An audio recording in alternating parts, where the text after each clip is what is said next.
Hey YouTube, it's kevdog coming at you. We're gonna do a little bit of a PUBG stream tonight, and hopefully we don't get our stream cut off. I don't know why my stream's been getting lagged out since we've been playing, but we're gonna try for a chicken dinner win. The chicken dinner win. Hopefully we can get the chicken dinner win tonight, guys. Winner, chicken dinner. Oh, my TV's too loud. I just have one question. What if the smartest decision was to invest? Gotta turn down my TV so it doesn't drown me out here. We got a new map on PUBG Mobile. We're gonna hit it off with a single game on this map here. If my stream lags out and cuts off, I apologize to all my subscribers. I don't know what's going on to make it do that. Maybe it's my phone overheating or something like that. I'm not too sure. But we're gonna try this new map out just to give you a good nice start, just to see what she's all about. Don't do too good on this map. I've played it about 6 times, and each time I've got my ass just handed to me. It's almost like it's a map for advanced PUBGers or something, you know. But anyway, it's the start of a new life. Kevdog has his house back to his own. He kicked out all the freeloaders that were freeloading at his house, and now he's back to just him.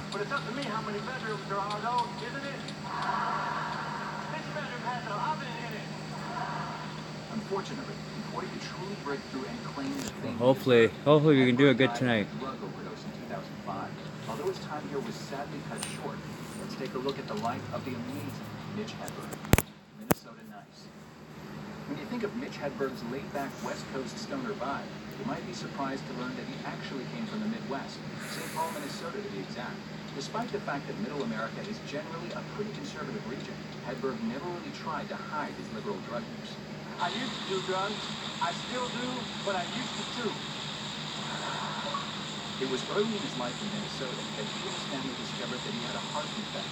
His mother claimed his condition often caused him anxiety. Although the coroner's report ruled that Hedberg died of a drug overdose, it's possible that his heart condition may have contributed to his untimely death. Oh, we didn't get this. We didn't get the map. First big break of a late show with David Letterman. This led to an appearance at the 1998 Just for Laughs Festival, where he really made an impression. Fox jumped on the Hedberg bandwagon and signed him to a $500,000. Here we go. Our first match for the night. Let's see how we go. We do. Shout out to all my subscribers. Nice to see you. Good to be back streaming. Good to be back playing PUBG. Hopefully we can get a couple, at least 20 likes on this video. I at least like to get 10 likes on this video. If I can get 10 likes, or any likes, that would be great. Hopefully we can at least get something. Shout out to all the YouTubers out there streaming and doing their YouTubing thing. Shout out to Phil DeFranco. He's my biggest fan. I'm his biggest fan. I love Phil. He's just the greatest news. He's got so much integrity. That's what I like about him. He keeps his show. I just know a girl who would get really mad if she heard me say that. The edited version of the special makes it look like Hedberg nailed the set, but the unedited version is totally different. At one point, he just sits down on the stage looking defeated, but keeps going. In the end, he won the crowd over, but it was hard work. And Fuegos is a laid-back company. They said, cut him out. A helping hand. Even though his Comedy Central special was disappointing, Hedberg still had plenty of success on the road. Time magazine even went so far as to call him the next Seinfeld. But even in the midst of his growing fame, he never forgot the underdogs. When Mike Birbiglia was still early in his career, Hedberg went out of his way to help the new comedian out.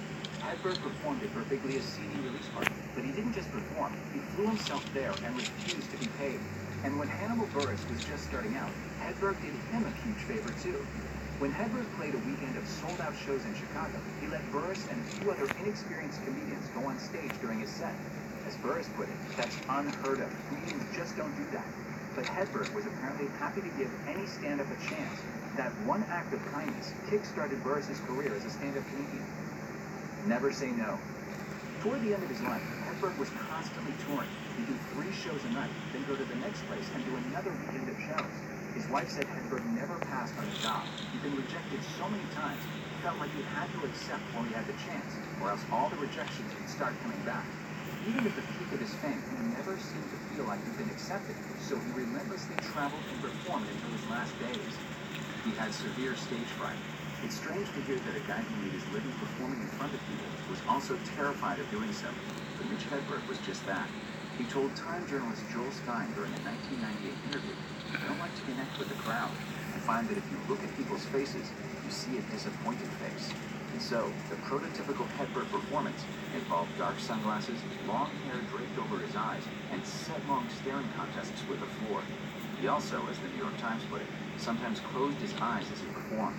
Remember, the guy pretty much always wore sunglasses, and he would still close his eyes to keep the crowd away.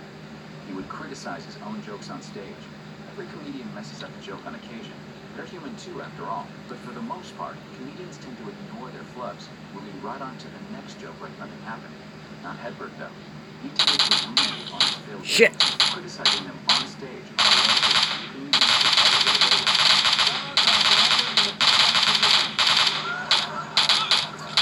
Fucking, I hit this guy. Got him. Fuck. Breaking the fourth wall, turning from comic to critic if a joke didn't land. In an odd way, it made him more endearing and relatable to his fans. It didn't hurt that far more of his jokes landed than crashed. He thought he could moderate his drug use. Rather than kick his long-time drug habit, Hedberg attempted to moderate it. In May 2003, the comedian was arrested for heroin possession, which is often a wake-up call for people to stop what they're doing, or at least try to. Hedberg had other ideas. In a 2004 interview with Las Vegas Weekly, Hedberg claimed he was going to do much less so people couldn't associate him with drugs anymore. As he said, "You can't do copious amounts of drugs and stay alive, so not all drug use is tapered off, but I've learned to just stay under the radar." He thought the plan might help his career, theorizing during that interview that since he got arrested for drugs once, any mistake he makes in the future will get blamed on drugs. So to make himself look better, he was planning to do less drugs and be really quiet about the ones he did do. Sadly, the plan was doomed from the start. Arrest and hospitalization.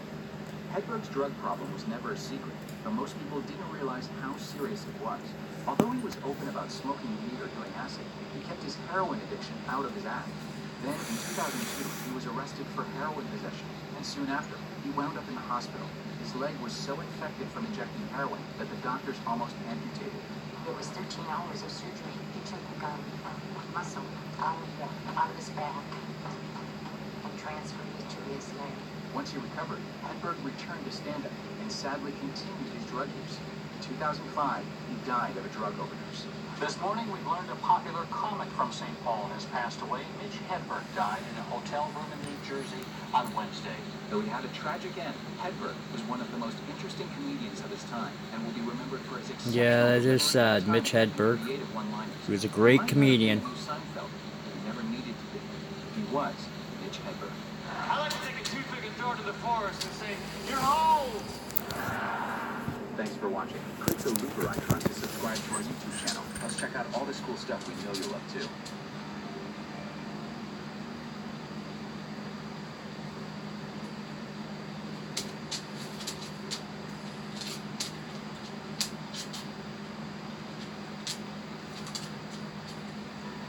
My original plan was to hiking, biking, and climb a lot of mountains, and see all the cities in Europe.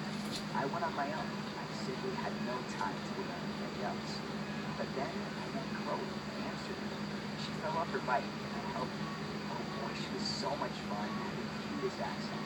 So as you can imagine, here's my plan of showing her to Salzburg. She really wanted to taste the Cardinal Problem. How do you pronounce that again? Everywhere we went, we met interesting people and experienced something different. And on top of that, I got a good swimming along the way. When we travel together, you really find out that there is not just one way of living. Wish I could find some band-aids. Maybe my drink will help me. Justin really pushed my boundaries, and I did something I never imagined. There we go. Some musicians just have a freakish amount of talent. Most of us learn at a young age that we are not those people. For those who do have that talent to go on to be the singer-songwriters, there's something almost magical about listening to them perform. But it's easy to forget that behind all of the music is a very ordinary person. Shit, And wasting my ammo. sometimes that ordinary person is a terrible human being.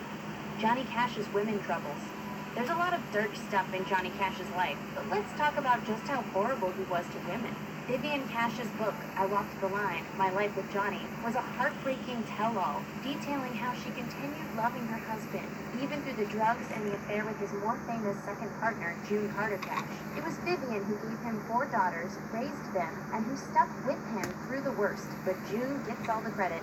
Behind closed doors, June Carter didn't actually have it any easier, in spite of the storybook romance performed for the public eye. According to biographer Robert Hilburn, Cash had cheated on her when she was pregnant with her son, John Carter. There were more than a few women, but the one that had to hurt the most was June's own sister, Anita. John Carter has also gone on record talking about his parents' less-than-perfect marriage, and has said his mother's drug addictions and descent into paranoia came from a near constant fear he was cheating yet again.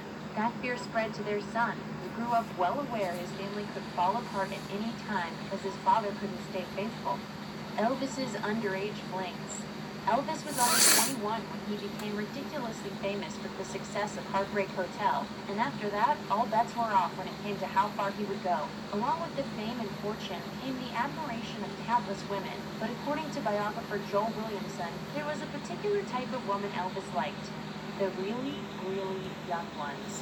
When the newly made megastar went on those early tours, he took along a group of 14-year-old girls, and Williamson says he was a huge fan of tickling and pillow fights. Future wife Priscilla was 14 when they met, and just what went on behind closed doors is debated. What's not debated is that he lost interest in her after Lisa Marie was born and went on to court another 14-year-old. There was the potential for violence in Elvis, too. Years later, he was engaged to 21-year-old Ginger Alden, who claimed he once pulled out a gun and put a bullet in the headboard of the bed she was sleeping in. He called it an attention getter. Johnny Paycheck's attempted murder. Johnny Paycheck was one of the Grand Ole Opry's most respected members, and was known as something of a country music outlaw too, as his entire career was colored by drug and alcohol use. His difficulty staying out of trouble started way before he was a star though, and when he was still a teenager he enlisted in the U.S. Navy, punched a superior officer, and spent a few years in prison. The record deal came after that, and so did the check forgery and the attempted murder. Johnny Paycheck, one of the outlaws of country music, is now singing the blues behind bars. Paycheck was on his way home for the holidays in December 1985 when he stopped off at a Hillsboro, Ohio bar for a drink. He was recognized by a local named Larry Wise. They got to chatting, and no one's entirely sure what happened next. Whatever offenses were caused, it ended with Paycheck grazing Wise's head with a bullet, and he later testified the music legend had, quote, blowed my head off. The case dragged on, and Paycheck was sentenced again. Chuck Berry's icky past.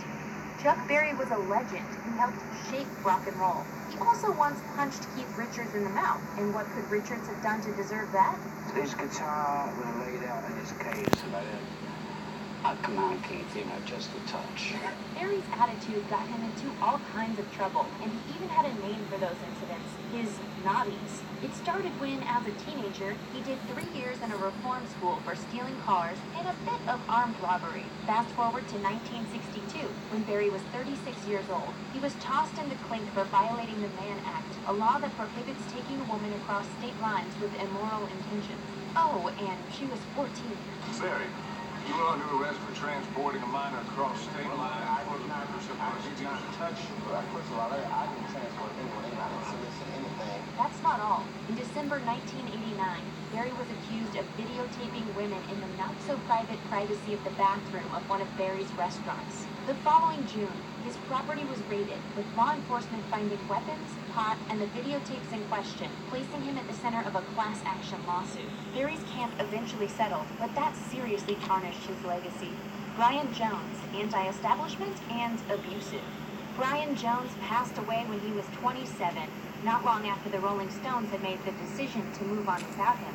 It wasn't a surprising choice. Jones made Keith Richards look like the one you'd choose to bring home to meet your parents. There were, of course, the drugs and the pills, but his troubles started long before that. How long? He was kicked out of his grammar school for inciting rebellion, and it sort of spiraled from there. In public, he got in the face of anyone who didn't understand their music, and behind closed doors he had a violent streak a mile wide. Anita Pallenberg was one of the original muses for the Stones, and she'd eventually go on to have a long-term relationship with Richards. But she started out with Jones, and Rolling Stone magazine says it was an abusive relationship that ended when he hit her so hard he broke his hand on her face. It ended up very badly. Because by then Brian had become very abusive and very kind of envious and kicked me back. They were treated me. Sympathy for the devil indeed. Steven Tyler's child girlfriend. There are two sides to every story, and really, both sides to this one are uncomfortable. When Aerosmith frontman Steven Tyler wrote his 2011 memoir, Does the Noise in My Head Bother You?, he talked a bit about early girlfriend Julia Holcomb. Tyler wrote he had nicknamed her Little Bo Peep, said they liked to get it on in public, and left out a lot of other details. Holcomb wanted to clear the air about what she says really happened, so she took to website to tell her side of the story. According to her, she was a 16-year-old from a broken family when she met Tyler and kicked off a relationship with him that really started when her troubled mother signed documents making Tyler her legal guardian. Holcomb says she was already pregnant by the time he asked her to marry him, and plans for a family started to fall apart when his grandmother refused to pass off the ring. 5 months into pregnancy, Got him. was trapped in a house Hey, fire what's and up? sent to the hospital, where she says Tyler convinced her to have an abortion. Hi, Holcomb Chamberlain. left him and Hi, returned to her Beatman. friends. Tyler returned to the What's up? rockstar How you life guys and has doing since tonight? spoken openly about regretting the decisions he's Got made my in the second past. kill here on Richard PUBG. Wagner's anti-Semitism. Even people completely unfamiliar Trying to with get my classical first music win know of the this work of new Wagner. season. Hopefully we can do that. Wagner died in 1883, decades before the rise of Hitler and his Nazis. That means he wasn't Beat around killer? to Yeah, see send me a the heralded friggin' as the friend soundtrack request, of bro. the rise of anti-Semitism, but he probably wouldn't have hated the association. Wagner wrote a ton of jaw-dropping hate, including the idea Yeah. Jews could only mimic art they Send see me and a heard, and he struggled as an friend up-and-coming request. It's composer. kevdog92, Jewish critics were keeping him from success. and we'll duel up. Frank Sinatra's destructive temper. Frank Sinatra was So let iconic me on stage, but there was finish a lot this of game shady here. stuff that happened off stage. According to The Telegraph, his temper was so bad that one of his wives once described him as a sort of Jekyll and Hyde character, and there's a whole list of physical altercations he was involved in. First, the ones where someone got seriously hurt. According to legends about the man who did things his way, he punched a reporter in 1948, but eventually settled the assault and battery charges filed against him. In an unrelated incident, Okay, he threw a beat kill. phone at a random businessman who was staying at the Beverly Hills Hotel and Cool. cracked the No man's problem. skull. Keeping with the theme of Is that your gamer tag, he Beat Killer? killed then wife Ava Gardner by throwing a champagne bottle at her so hard it cracked the bathroom sink. Sinatra destroyed an insane amount of stuff too, usually in fits of rage. Further legends say that he took a knife to a friend's Norman Rockwell painting, threw a malfunctioning TV out of a window at the Sands Hotel. No, what's your gamer tag? That's why I say you send me a friend request, because my gamer tag's easy. It's kevdog. Not a gentleman, to say the least. Thanks for watching. I subbed? Click the grunge icon Okay, to thank you. subscribe to our YouTube channel. Plus, check out all this cool stuff we know you'll What's love. your gamer tag in PUBG, dude, so I can find you in the friends list?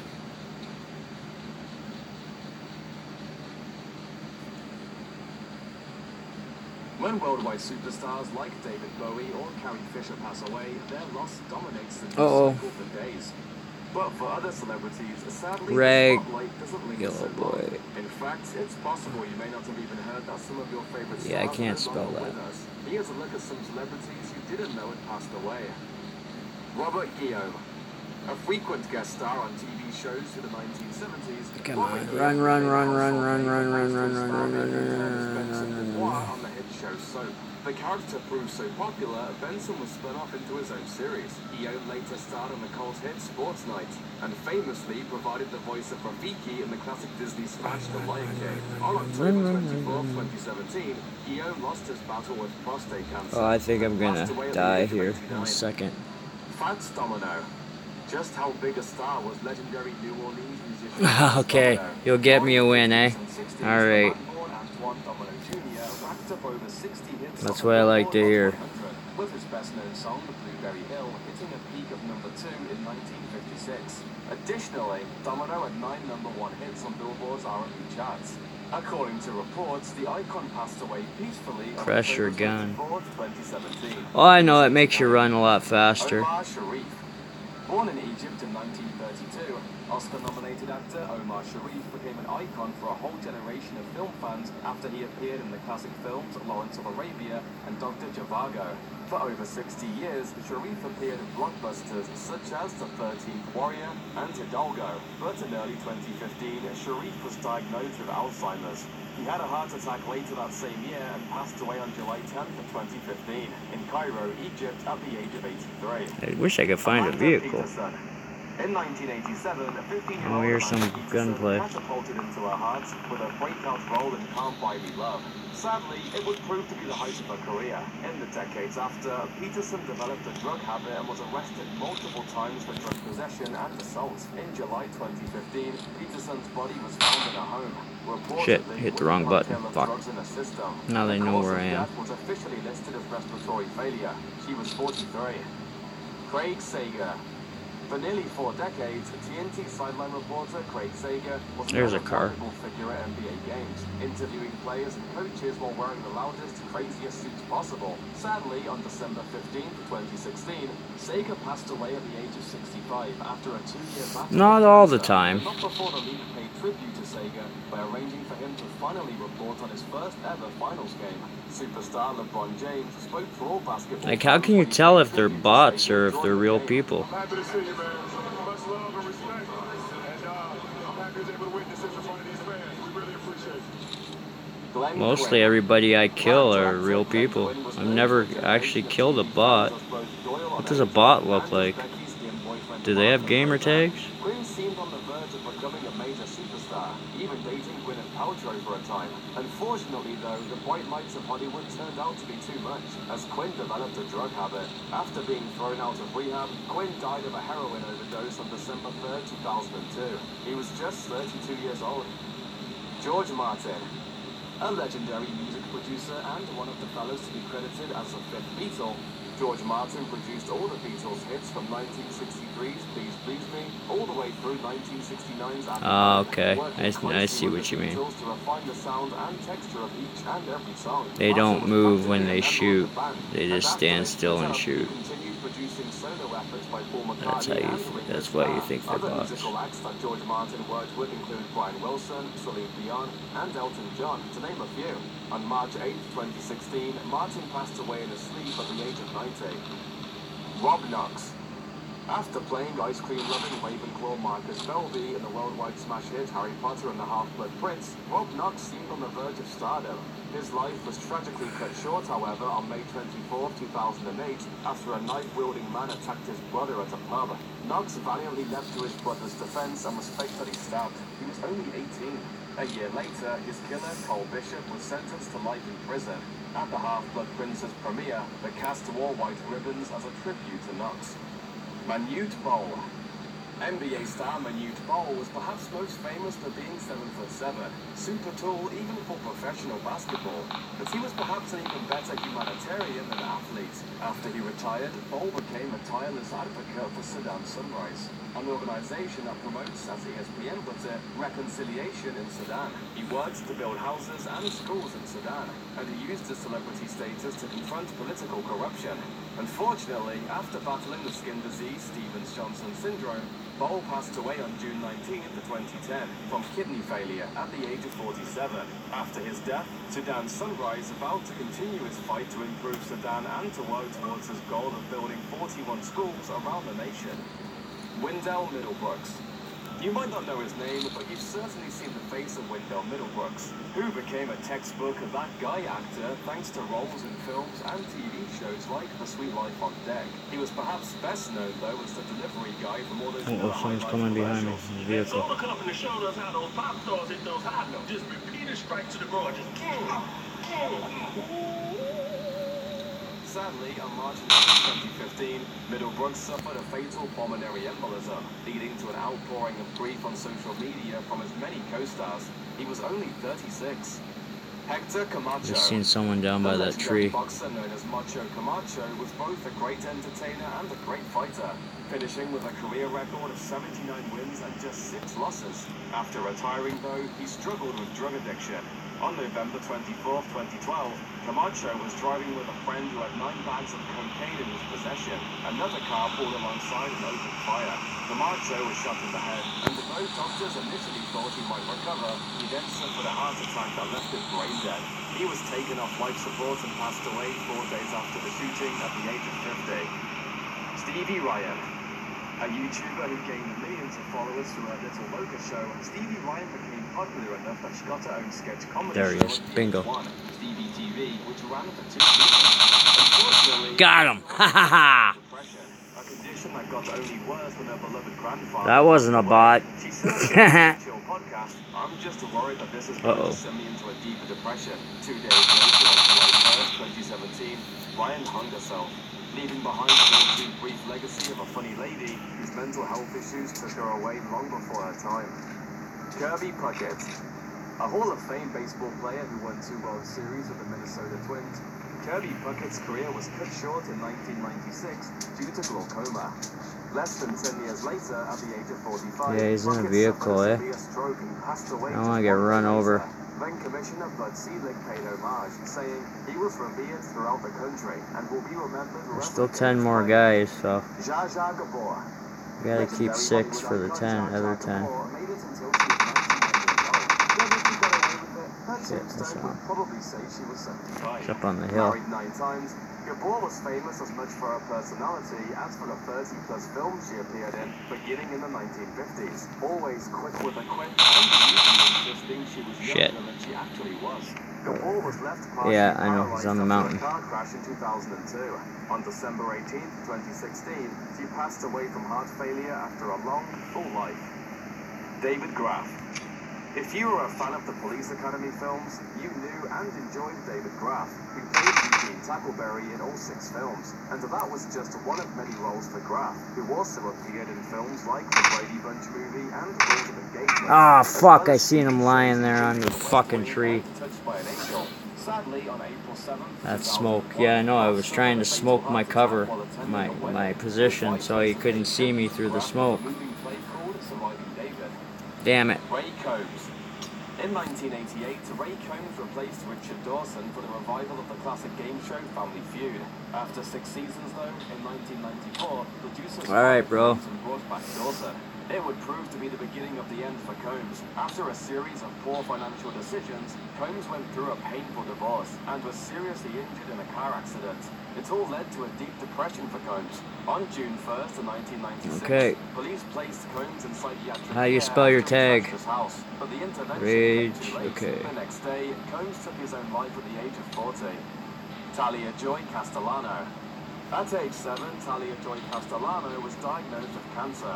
She responded by focusing on making herself as beautiful as possible, and in 2011, she started a YouTube channel devoted to makeup and beauty tutorials. She quickly became popular, so much Can you so spell it in fact again that for she me, dude? appeared on Ellen in 2012. There, Ellen and CoverGirl magazine dubbed her an honorary CoverGirl, with her own cover and everything. CoverGirl wants to give you something to help, Sadly, on July 16, Can you 2013, play, Castellano passed away from cancer, surrounded by a loving family and the more How do I get those fans around the world. comments to pop back Monty up Hall. again? One of the most beloved game show hosts of all time, Monty Hall co-created and hosted the classic Let's Make a Deal from 1963. Here, I gotta write that down. Turning the simple show into a national phenomenon. Regulel, man. The idea of contestants appearing in wacky costumes. In 2009, Let's Make a Deal returned with Wayne Brady as host, but Hall was still involved behind the scenes and even appeared occasionally alongside Brady to present very special deals. Sadly, Hall passed away on September 30th. L-I-L boy. Okay. He was 96. Rod Taylor. G. He never became a household name, but L. film buffs of every generation have appreciated Rod R-G-L. Taylor, who appeared in dozens of films over his long career. His most famous movies came nearly 5 decades apart, as Taylor co-starred in Alfred Hitchcock's 1963 classic, The Birds, as well as Quentin Tarantino's 2009 smash hit, Inglourious Basterds. Regular boy. Okay. On January 7, 2015, Taylor passed away at home, surrounded by his friends and family, just 4 days shy of his 85th birthday. Stephen Hill. Over more than 50 years in show business, Stephen Hill gained a reputation as a talented, versatile actor. He gained national fame on the 60s TV series Mission Impossible, but is perhaps best known for playing Adam Schiff for 10 seasons on the classic series Law and Order. Called one of the truly great actors of his generation by Law and Order producer Dick Wolf, Hill passed away at New York's Mount Sinai Hospital on August 23, 2016, at the age of 94.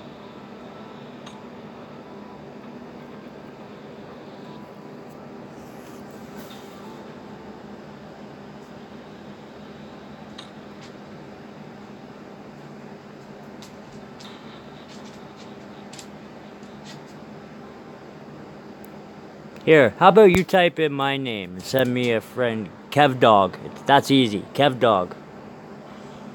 As our favorite Hollywood celebrities grow older, we're seeing more of our favorites pass away.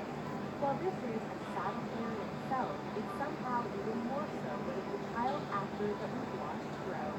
Here are 10 child stars who are no longer with us. Gary Coleman. Best known as the wisecracking Arnold Jackson on the hit TV series Different Strokes, Gary Coleman was a high school bully in the 1980s. His catchphrase, "What you talk about, Lewis," with the country. Well, that's it, regular boy. Kevdog. That's all you have to put. K-E-V dog. That's it. 96.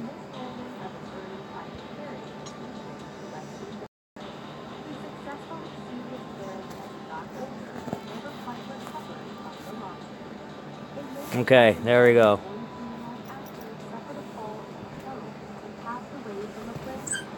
Just type in kevdog.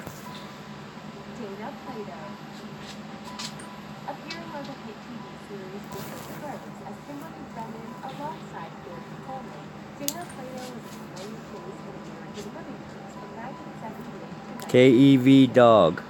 privately. 92. Drug and alcohol addictions from the time she was 14. Or 96, sorry. 96. Kevdog 96. From the series in 1984 when it was discovered that she was pregnant, but made appearances in later seasons regardless. Following her success in Different Strokes, Plato's life took a terrifying downward spiral as her husband filed for divorce and took custody of her son in the early 90s. At the same time, her mother passed away and her accountant stole most of her earnings. In May 1999, 34-year-old Plato was found dead of a drug overdose, which medical examiners told as a suicide. Corey Haim. Making his first widespread debut in the 1984 film Firstborn, 10-year-old Canadian actor Corey Haim admitted he hadn't been completely prepared for the acting lifestyle. He began to rise to the ranks of young Hollywood and land more roles. The pressures of life in the limelight began to wear on him, however. He experimented with hard drugs from a young age and became addicted. In March 2010, he was sent unresponsive. I'm waiting for you, boy. But I can't find you. Many believe that the trauma he suffered in life, he was sexually abused as a child while working in the film industry, caused him to turn to drugs and to directly contributed to his death. Josh Ryan Evans.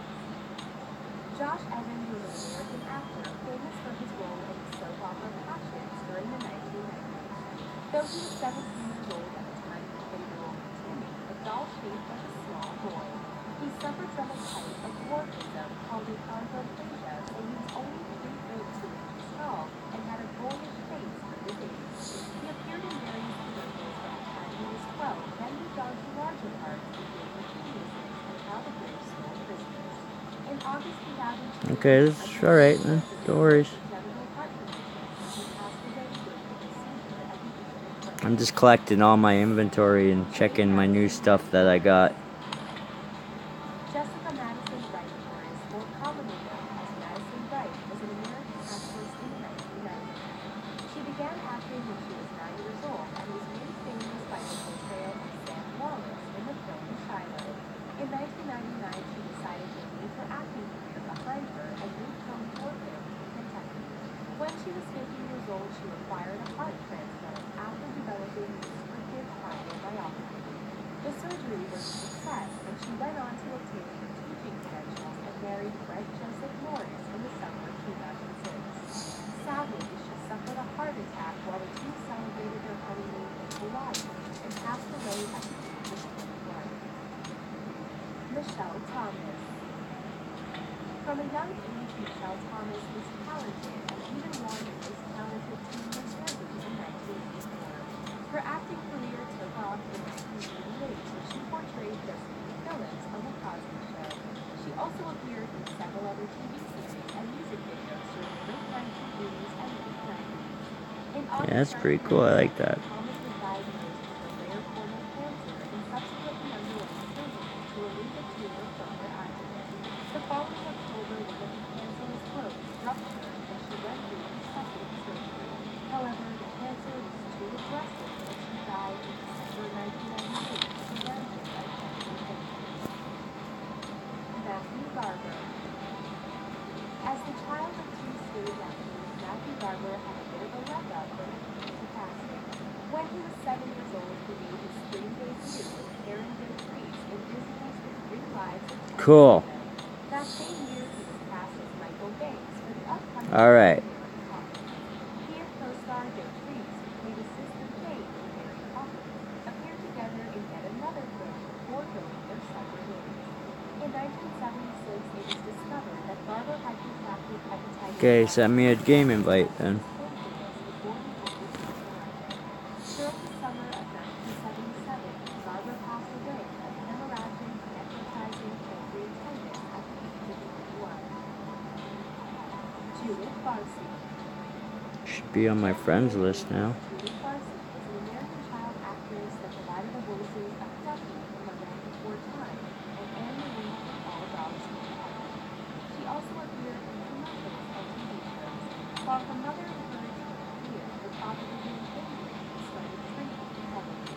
He would threaten to kill Judith and her mother regularly. Judith's mother began to consider leaving her husband when things began to escalate and he began abusing her. In 1988, her father went through with his threat, shot Judith in the head while he slept, before murdering her. He stayed in the house for 2 days. Okay, let's go, dude. Placing the bodies of Send me a game invite.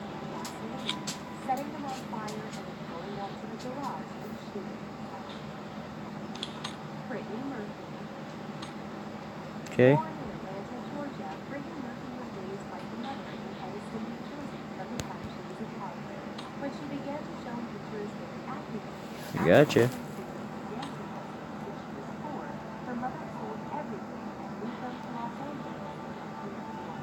Her rise to fame came after her second movie, Peanuts, was released in 1995. In the early 2000s, Murphy lost a large amount of weight and rumors of a cocaine addiction began to surface. She denied the claims saying she never even tried it. In December 2009, Murphy collapsed in her Los Angeles home and was rushed to the hospital. She died in hospital and her cause of death was ruled as pneumonia with secondary factors of severe anemia and drug overdose. All the drugs found in her system were legal prescriptions or over-the-counter medications likely used to combat her condition. River Phoenix. Made famous by his role in Stand By Me, River Phoenix went on to become an idol to young Americans. Due to financial struggles, Phoenix, his brother, and 2 sisters would save some money and I can't find you, dude. discovered by Aliex for children in Los Angeles. He supported animal rights with a lifelong vegan and an environmental Yeah, I fucking... for music.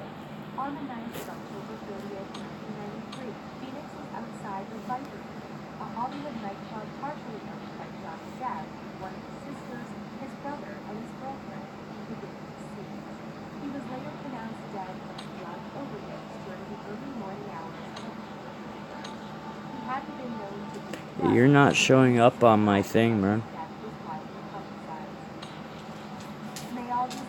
Advanced search, regular boy. You see up there? Not finding you. I'm searching you. Are you in my server? I'm in North America, dude.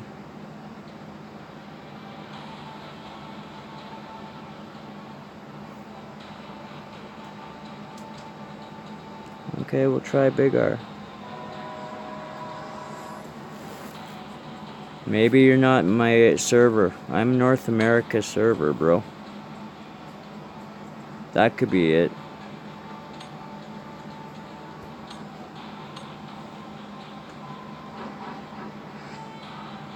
I really don't think it. Yeah, I really don't think that has any difference, but we'll try. There you go! I found you.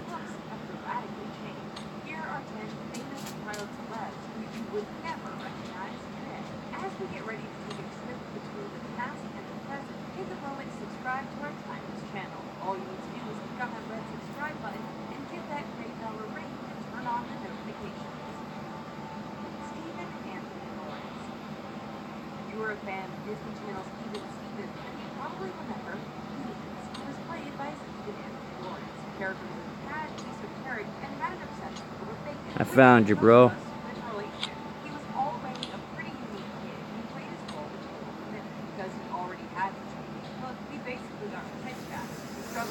There we go.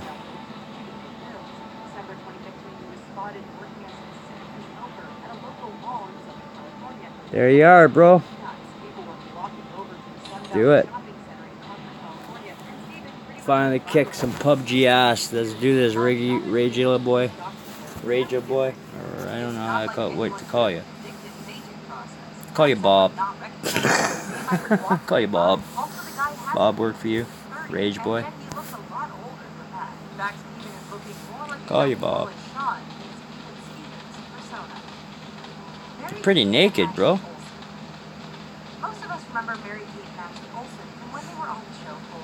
That's alright though.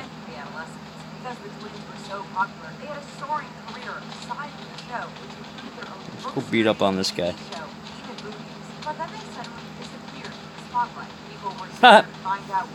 He disappeared. What the fuck? I think we got cheaters.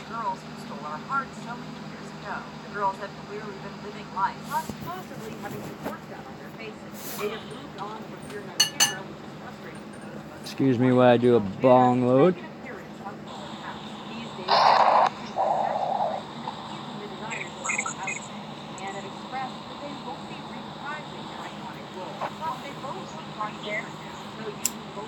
Here, you pussy.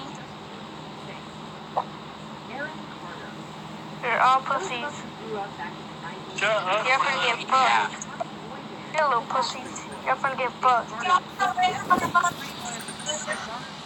I don't know who just called me.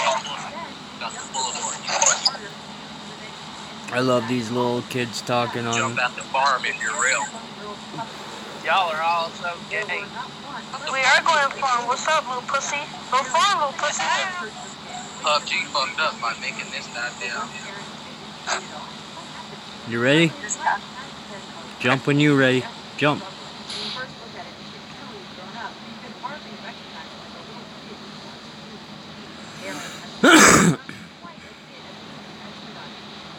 Where you at, Rage Boy? Oh, okay.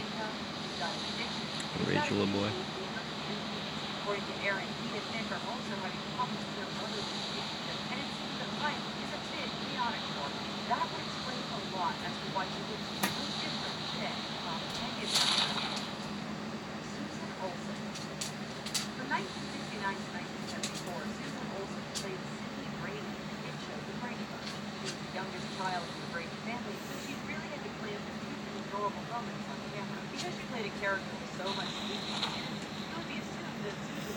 You play Knife Out at all, Rage Boy? I played that a little bit. It's a good PUBG ripoff. Same with Rules of Survival. It's a good one too. found herself in a bit of trouble. Get some gas for the car when we find it. Radio station because she got into an online fight. Uh-oh. It seems that not only is Susan unrecognizable in appearance, it seems that she's also quite different when it comes to matters of the heart. Jake Lloyd. The entertainment. Got guys snooping around my area here. No one. Jake Lloyd was just a kid when he was selected to play Anakin Skywalker, an adorable little boy who was Darth Vader in Star Wars Episode 1: The Phantom Menace. The media went nuts as Jake was thrown into demanding film schedules, plus recording voiceovers for video games, as well as doing a post-it work. After Star Wars, Jake put his acting career in the backseat and tried to live as normal a life as possible. However, time would provide Jake with a lot of struggles. All came to a head in 2016, leading to police custody after a high-speed car chase in South Carolina. According to his mother, he was facing mental illness and was diagnosed with schizophrenia. He spent 10 months behind bars before he was finally Got him. and find yourself struggling next. You see photos of Jake from Star Wars videos. It's time for a break. While you contemplate the aging process, here's a quiz question for you to get those concerns. I need help, brother. Oh, fuck. There can only be one winner. Let's go. Help! Here are some more child actors you would never recognize. The fuck over here, man. Macaulay Culkin. Two guys ambushing me. I took one out. He's gonna get me. I'm dead.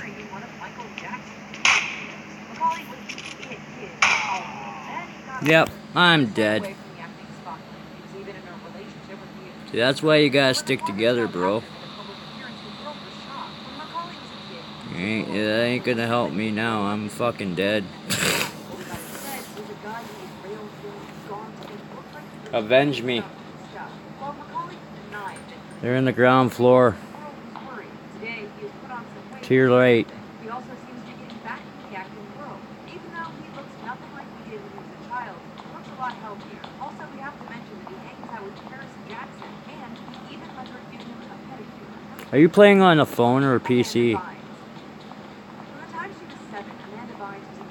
Because I'm playing on a phone. First, she was a regular on All That on Nickelodeon, before she got her own spin-off, The Amanda Show. She had a knack for comedy, and it took her far. However, after Amanda announced that she was going to retire from acting, it seemed that her life has taken a terrific turn. She was wearing handcuffs 4 times than anyone should. She was getting into trouble and was showing signs of a psychotic break. The latter eventually happened. During this time, Amanda became a shadow of her former self and looked unrecognizable.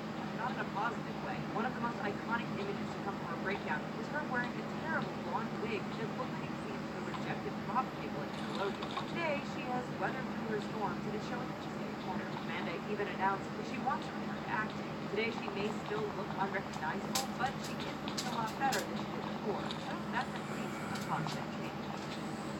Edward Furlong.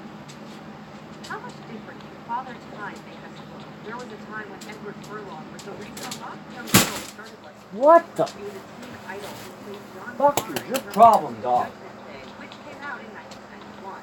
It's expected that child celebs and teen idols grow up. Fucking But Edward Christ. definitely is unconventional.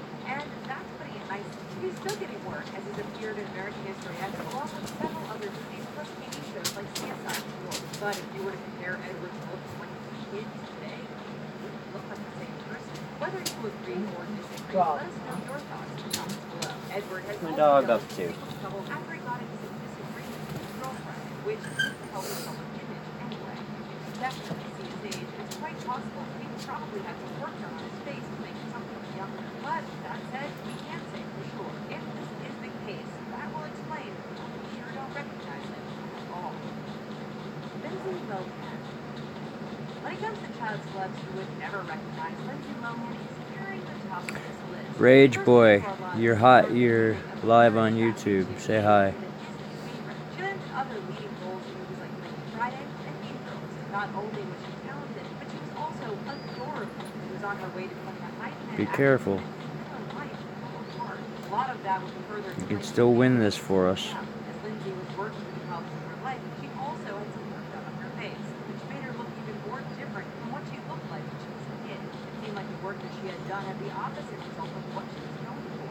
Regardless of whether or not we recognize her, she's still has a loyal fan base that's cheering her on for her big comeback.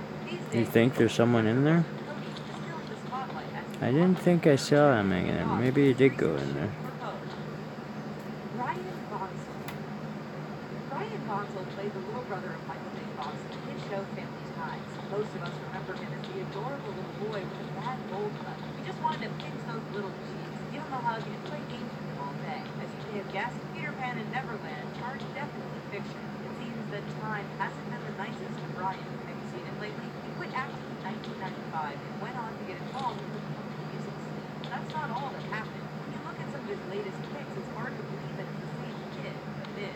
Brian has found himself in trouble with the law a few times. Plus, he's got some serious tattoos, and who knows what other things he's getting into. It seems that he's cleaned up his act lately, though, which is great. But even with his life back on the straight and narrow, he doesn't look anything like he did before. Are you playing this on your phone or on a computer? The ride of time, aging is just a part of the payment process on the ride.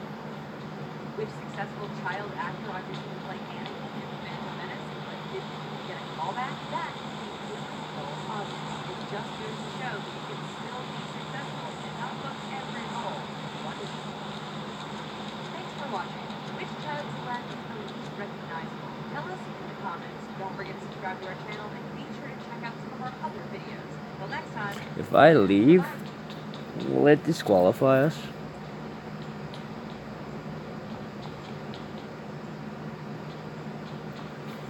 I really want to play a game.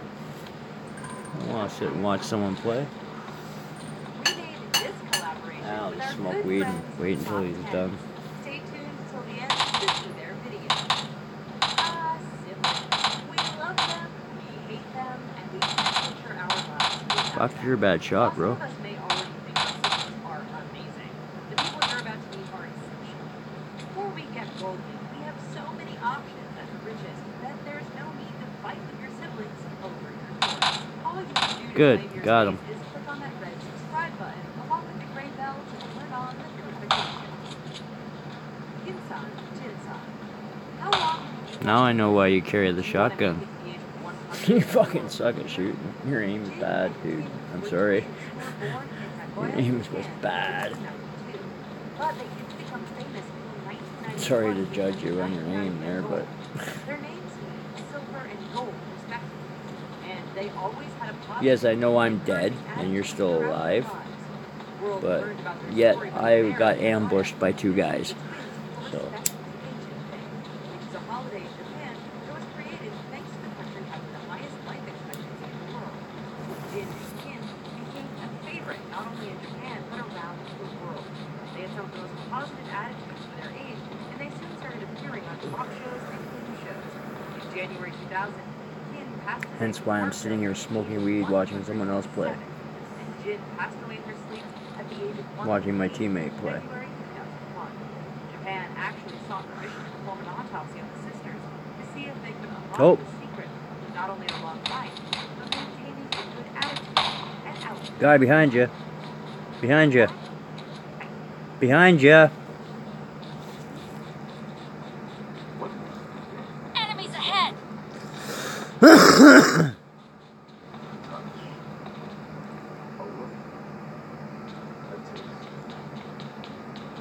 It's time to fire emotions. Your best friend begins with love. He's right there. Great barbecue every time.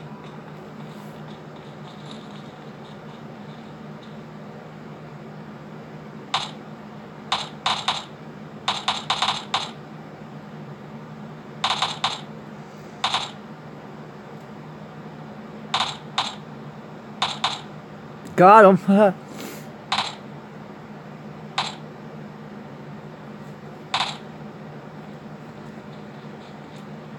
That guy's a fucking idiot. Black and white. We tend to think of twins looking identical or nearly identical.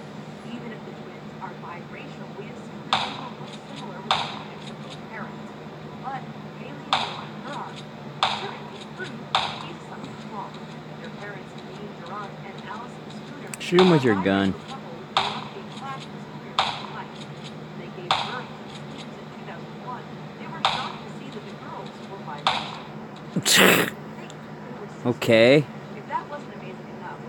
What the fuck was that?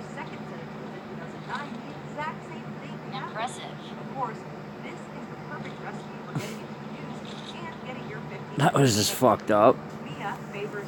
Were those bots? I think they were. Let's go!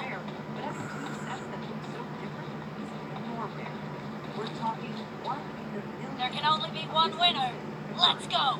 Well, it seems that biology still has a thing or two to teach us. Abigail and Brittany Hensel. Abigail and Brittany Hensel made headlines Stay when they alert. were just 6 years old, and they were guests on the Oprah Winfrey Show. They have 2 heads and 1 torso, making them rare in the conjoined twins community. Considering that conjoined twins are already rare, it's like finding an extra diamond in the diamond rough. They also have 2 sets of organs above the waist. So Abby and Brittany each have their own heart, lungs, and their own stomach. Plus, they control the side of the body that they're on. They also share reproductive organs. Upon first glance, the world fell in love with the twins, and people wanted to know more about them. Because the girls became so popular overnight, they got their own TV special called Joined for Life, and eventually got their own television show on TLC, Abby and Brittany. As the girls navigated through their teenage years, they made headlines as they figured out how to drive a car, once they graduated from high school, education at Bethel University, and became fifth-grade teachers. Compared to their public life when they were younger, they now live a pretty low-key life and are doing really well today. Gym twins. Studying twins have given doctors a glimpse of just how much genetics play a role in how we live our lives. Jim Lewis and Jim Springer were twins who were separated at birth and were just 4 months old. They didn't reunite until 1979 when they were 39 years old. The brothers had some knowledge of each other, where one thought the other had passed at birth, while the other moved them to the baby's brother. They were both new to the gym. They both drove Why are you hiding there? smoked Salem cigarettes, and both suffered. Okay, you're like right in the center of the map. 5 miles apart in Ohio. Both Why brothers not? were married to a woman named Linda for their first marriage. They both married a woman named Betty for their second marriage. You think that's creepy enough? They both were appointed sheriffs in their towns, had a dog named Floyd. Remember, dude, you're... Let's go! Obviously, the brothers were perfect candidates for behavioral Oh, science studies, and researchers say that they were like the exact same person. Of course, this Watch it. debate of how I much think nature somebody behind you. has an effect on our upbringing. Scream your head off. Kidnapping is one of those awful things that can happen each day. But in case of this story, there is a wonderful and happy ending to it all. 22-month-old Owen Wright was playing in the park with his 10-year-old brother Brendan and his 8-year-old sister Tracy. Their father was at work, so the kids run supermarket. While playing, a stranger came and swiped Owen with a plan. Owen's siblings weren't going to let the guy get away. They started chasing the man while Alicia screamed her head off. Her screams caught the attention of other people, and 2 teenagers took the chase. The kidnapper eventually had to put Owen down and took the gun. Okay, I see what you just did. That makes you really fast. That's smart. I didn't know you could do that. Hey, I learned something. The story of these siblings actually ended serving as a good lesson for any person young and old. If you're chasing after someone who kidnapped your baby, scream your head off. Well, you've made it halfway into the video. Let's take a break from the quiz. We love celebrities, and many of them having siblings we don't know about. Which actor from that 70s show has a twin brother? Find out at the end of the video. Do everything together. Danielle Grant and Kim Abraham are fraternal twins who did everything together throughout their lives. But after they moved out of the house and got married and such, they were living life a bit more independently. Or so they thought. They both got pregnant at the exact same due date, April 22nd. Of course, we all know that babies work their own time, and it's not surprising if a birth happens before or after the due date. In other words, the chance of the twins giving birth the same day is around 8 in 100,000, which is about the same odds as getting struck by lightning twice. Well, on April 30th, Grant was employed with Roman at 11:42 a.m. Then Abraham also gave birth to a boy on the same day at 3:21 p.m. New Jersey twins swear that they didn't plan any of this. The The odds of them both giving birth to the same gender is 4 in 100,000, which are even more impressive odds. Regardless of any naysayers, the twins are thrilled and are planning on raising their non-sons together. They even want to dress the boys with the same adorable outfits. Real life Parent Trap. Remember the 1961 movie Parent Trap, where two identical twins just happened to find each other at summer camp, switch places, and then get their parents back together? If you don't remember Haley Mills doing double time playing Sharon and Susan, you might remember Lindsay Lohan in 1998 remake playing Amy and Annie. Surely something like that couldn't happen in real life, right? Well, it did, but not at summer camp. Instead, it was on YouTube. In 2012, an support kid was a French fascist living in London who found the YouTube video of Samantha Clutter, who was an actress living in Los Angeles. Struck by their resemblance, Claudia did some digging and found out they were born on the same day Maria and then stuff for adoption. He then reached out to Clutterman on Facebook. The two got to talking. They had a Skype meeting and they realized that they were long. How can I help you? Different continents, about 4,000 miles apart from each other. Unless you're watching my stream while you're playing. So the fact they were able The only to thing I can tell you is that he there weren't any hijinks among the screen content creators' parents. went up into the building for cover. 30 years later, Oh, watch out behind you. Samantha Clutterman didn't know the other existed. Christina Hummel had no idea she had a brother. Oh, someone took him out. Oh, Hummel was put up damn. really young, and her brother Yo, Rage Boy, you did so well. not too long after before being If I hadn't have died in the beginning, I would have fucking have been there to help you out. wouldn't see his mother again until 6 years Got later. one kill, At the end of the though, battle, right at the beginning. mother told Mary Then his that they teammate got me. and sisters in 1996. Let's try again, bud. Hopefully we can do a better time this time. On such little info, so she got stuck. Harridan joined the military and then took out his father and his side of the family, but they didn't know anything about the law's sisters.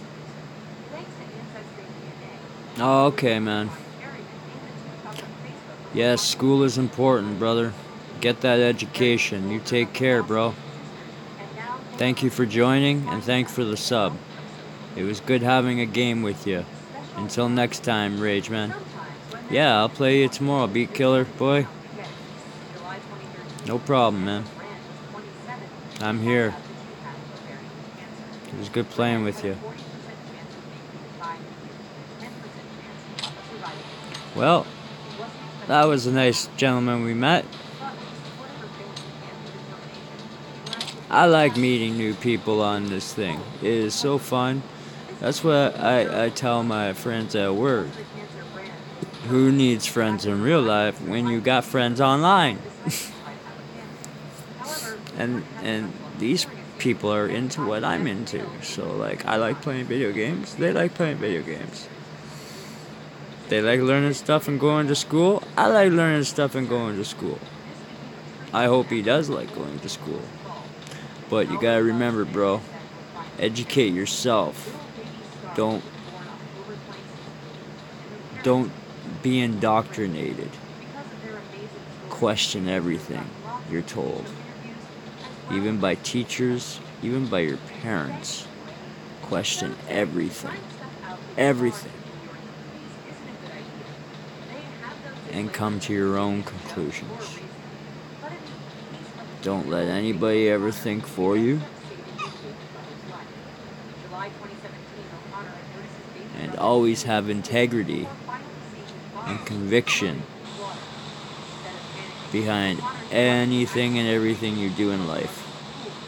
Because that's how you get respect.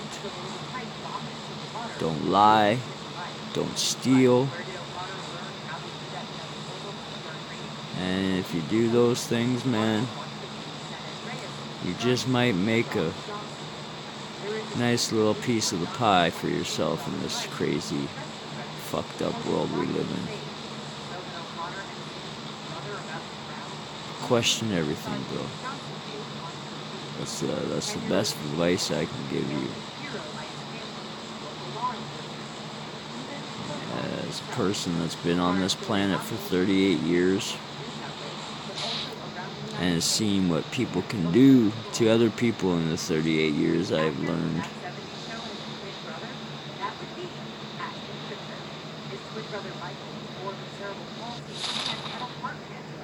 People are great deceivers. They're great liars. They're great monsters. But there's also a lot of good in people too. And that's the complexing thing about us. Is we're capable of such great, great, great things. But yet, we do such horrible things. And it's just mind-blowing sometimes how sadistic the human brain can get, you know, with all the violence in the world and all the craziness in the world.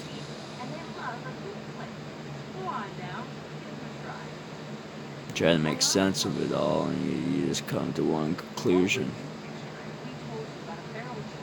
Is this really all we're meant to do?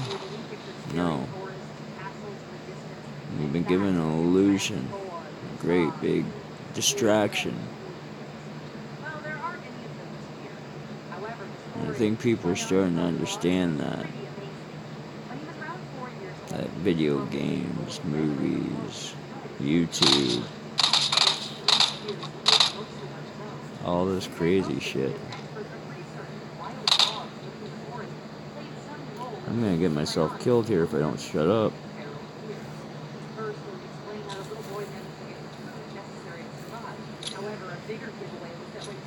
Oh, fuck off. I just blew myself up.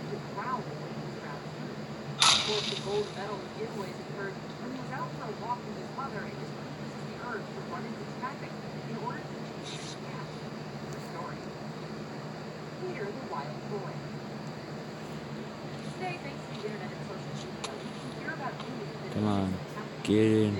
Get out the window, you dumbass. So I can run like a motherfucker. Run, run, Forrest, run! Before I get my ass shot off.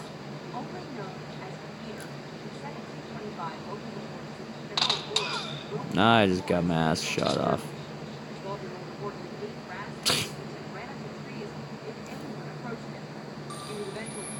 Not doing too good in PUBG tonight, man. Don't know why. Maybe just people are getting better. Maybe so. I don't know. Oh well. All you can do is just try again.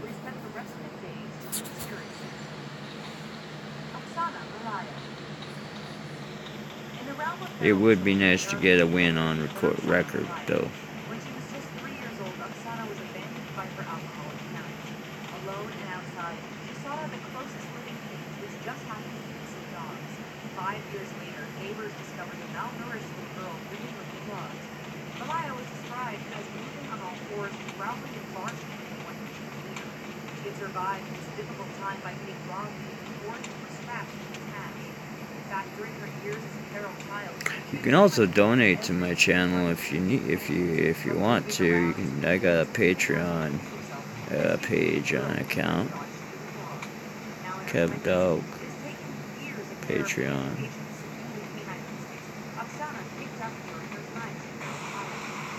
I don't know how that works.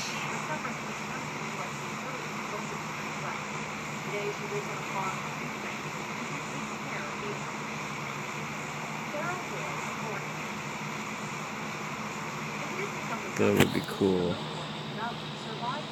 to help this channel grow a little bit better.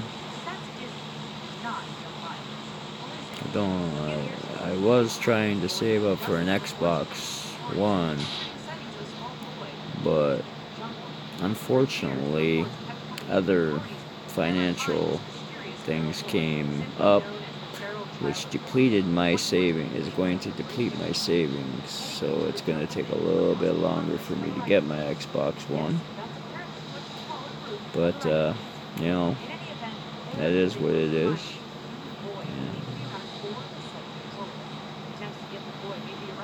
And that's still our #1 goal, is to start streaming Xbox Live games and still do the mobile thing, but do the PUBG thing, but maybe stream it on Xbox One. That would be really great. Like I said, we could grow this channel together.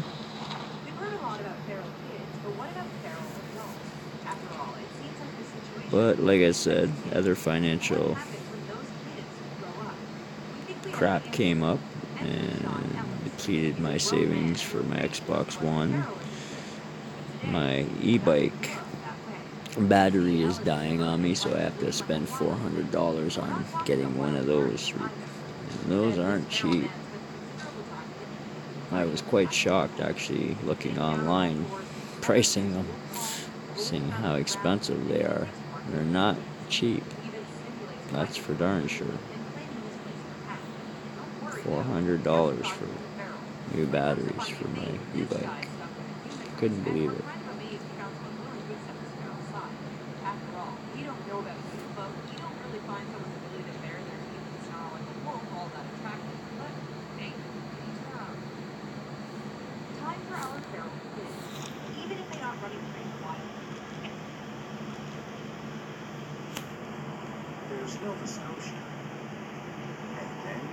I got a crossbow. Let's see if I can kill anybody with this crossbow. That'd be cool if I could.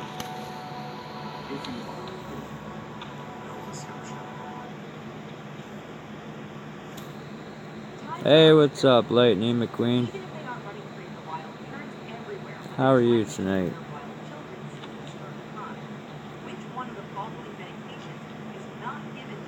I'm just playing a little PUBG.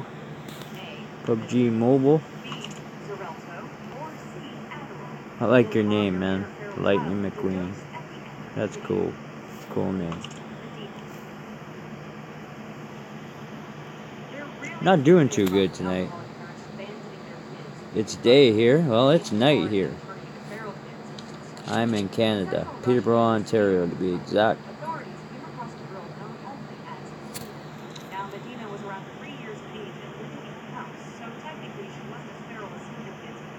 Yeah. 9 a.m. Wow. That's what I love about the internet. It's 9 a.m. where you are. It's almost, I think, let me see right now.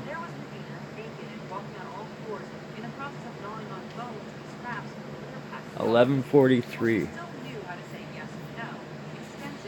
Slot? No. What do you mean a slot?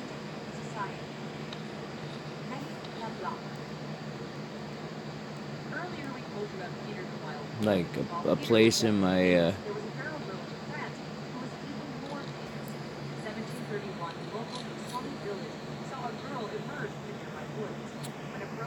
if you want to duel up and play on a duel match, sure, we can do that, man. No problem.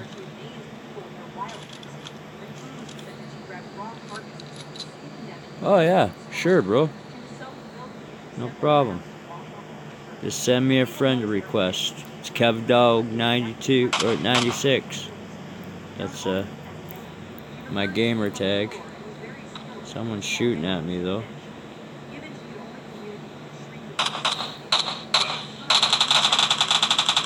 Got him.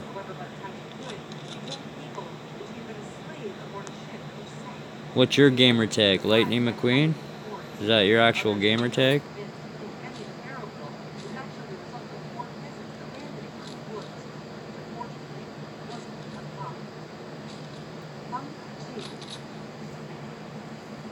Remember how earlier we told you about how you never seem to find a feral child when you move to a feral adult? Well, we were wrong. Thanks to Ellen Kate. When she was just 4 years old, she separated her family and lost the jungle of Utah. For over 30 Okay. You tell me your gamer tag and I'll... Okay, your game's loading. This feral woman was violent, dirty, and communicative. The mystery was put to rest when the father was able to identify Cheney by a birth mark. Just how Cheney was able to survive all those years in the jungle isn't clear. Until she learns to communicate, it's likely to make a case. That said, while she was missing, people reported sporadically seeing a wild-looking woman in the jungle, even reported being attacked by her. Yeah, the new season just started, so I'm kind of excited about that. Placed pretty good in season 1. I think I was like 32,000 something 400. It's not bad actually, if you consider how many people play this game in the world. 13th percentile and kills and surviving, so that's a pretty good ratio. I just hope I don't get sniped out here.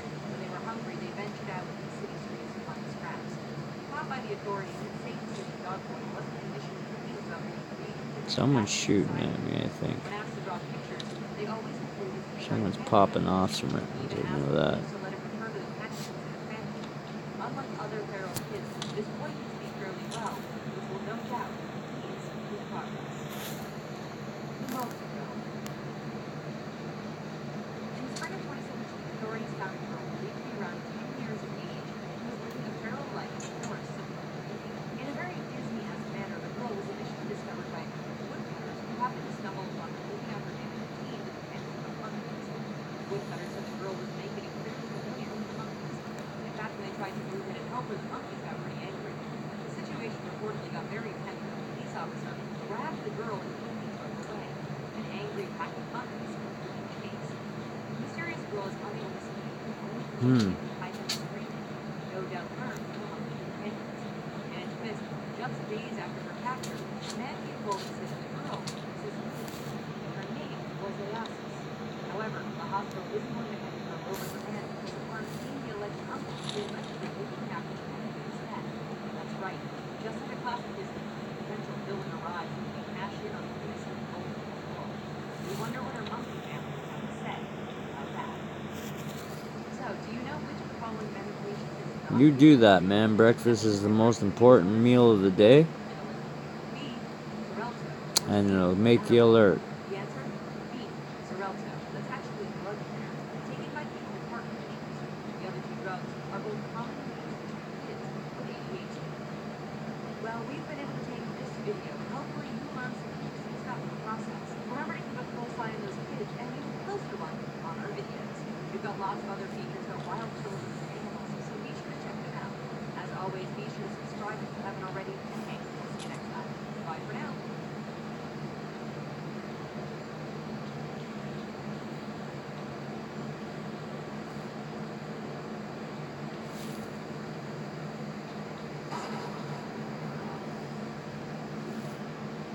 Our world is full of incredible creatures that never fail to surprise us. Whether the biggest, strongest, or fastest, the animals are in a number of ways to stand out. However, one way Mother Nature likely never intended our creation to be maintained was by all sorts of strange things incident inside of them. House cats and dogs, and sharks and whales will be surprised at strange things that exist inside. What shouldn't surprise you is that big red subscribe button. Try pressing it and the notification button if you haven't already. That way you'll always be at the front of the line when it comes to our viewers and releases of the car. If you've seen any of our other videos, then you know that we think vlogs are dang awesome. After all, they are loyal, strong, obedient, and all around great companions. Nonetheless, we all know that dogs are ruled by their stomachs, and they don't always make the best decisions about what person to adopt. Because of this, the strangest things end up being inside an empty dog. Take Yuki, the black Labrador Retriever, as a perfect example. When the owner found him lying on the floor panting for no reason, and he something was wrong. The dog was taken to the veterinarian where an X-ray revealed there, sitting in his stomach, was a jaguar. No, not the massive jungle cat. This is a toy jaguar race car that Yuki had clearly swallowed. Fortunately, the vet asked him to remove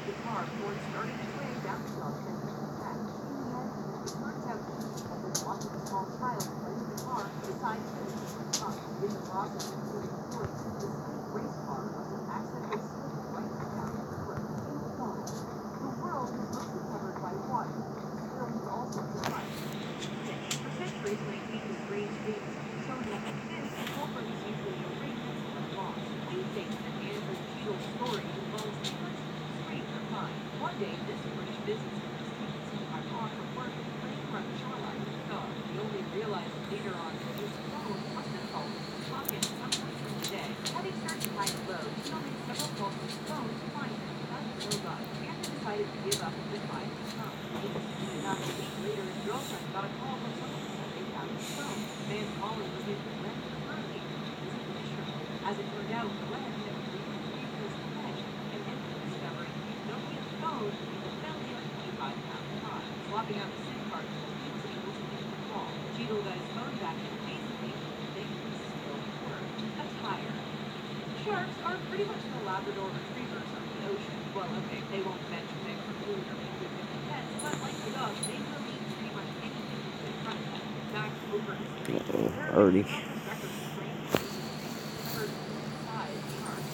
remains of other smaller sharks. It seems like these predators will think or look twice before chopping down on dinner. This likely explains why some sharks try to Gulf of Mexico and the rest of the coast. Turn up with some rather unusual items in their stomachs. As you can probably guess, these strange items were in fact automotive tires.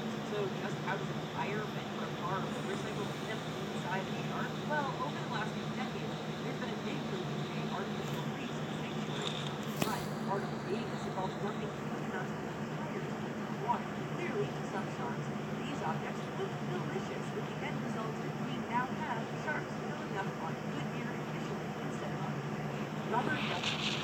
The great child educator known only as Bernie once said that rubber ducky was one of the last lots of fun. Just like the explained child at one time, this iconic yellow creature can be found in many homes across America. There's even a chance all of these can be found somewhere in your house. While we caught our interest in this lab, it turns out we can enjoy dogs. How do we know? Well, it tends to disappearing only turn up inside man's best friend. Take, for instance, the Spike, a family dog who ended up with a whole rubber ducky inside his intestines. If that doesn't impress you, there's the story of Wolf, a Florida dog. Wolf's owners noticed that rubber duckies kept disappearing in the bathtub. After buying a fifth or replacement duck, they watched as Wolf ran over to the tub and devoured the toy. Worried the toy might cause their dog problems, Wolf's owners rushed to the vet, who later showed them the 5 rubber duckies protruding from his stomach. Frogs. From Ernie to Kermit, we all know that famous frog once said that it isn't easy to be mean. But probably isn't easy having an outspoken and pushy pig as a girlfriend either, but that's a discussion for a different day. The fact is that frogs don't usually get any attention when it comes down to strange or unusual things inside of them. After all, they're frogs. All they do all day is sit on their little pads and eat insects before settling in for broken or whatever sounds it is that the frog make. In any event, Kermit, a pet dog in Texas, made headlines, but his owner noticed he was a bit heavier and more sluggish than normal. Apparently, you could take a frog to the veterinarian because that's exactly what Kermit's owner did. With round of x-rays, and the answer Got him. Kermit was full of rocks. In fact, this amphibian had somehow filled himself with dirty little rocks, which explained why he was feeling so bloated. Surgery fixed the issue, and the vet even won an award for having an x-ray of an animal with something unusual inside. Time for our animal-sized quiz. Since many of you own dogs, we can eat pretty much everything. We'd like to know, which of the following foods is safe for a dog to eat? Is it A, chocolate, pineapple, or C, raisins? We'll tell you the answer after we show you a few more strange things found inside creatures. Golf balls. Massive and powerful, whales are truly the key to the ocean, often moving silently and unseen to meet voyage babies on everything from plankton and shrimp to fish and even sea lion.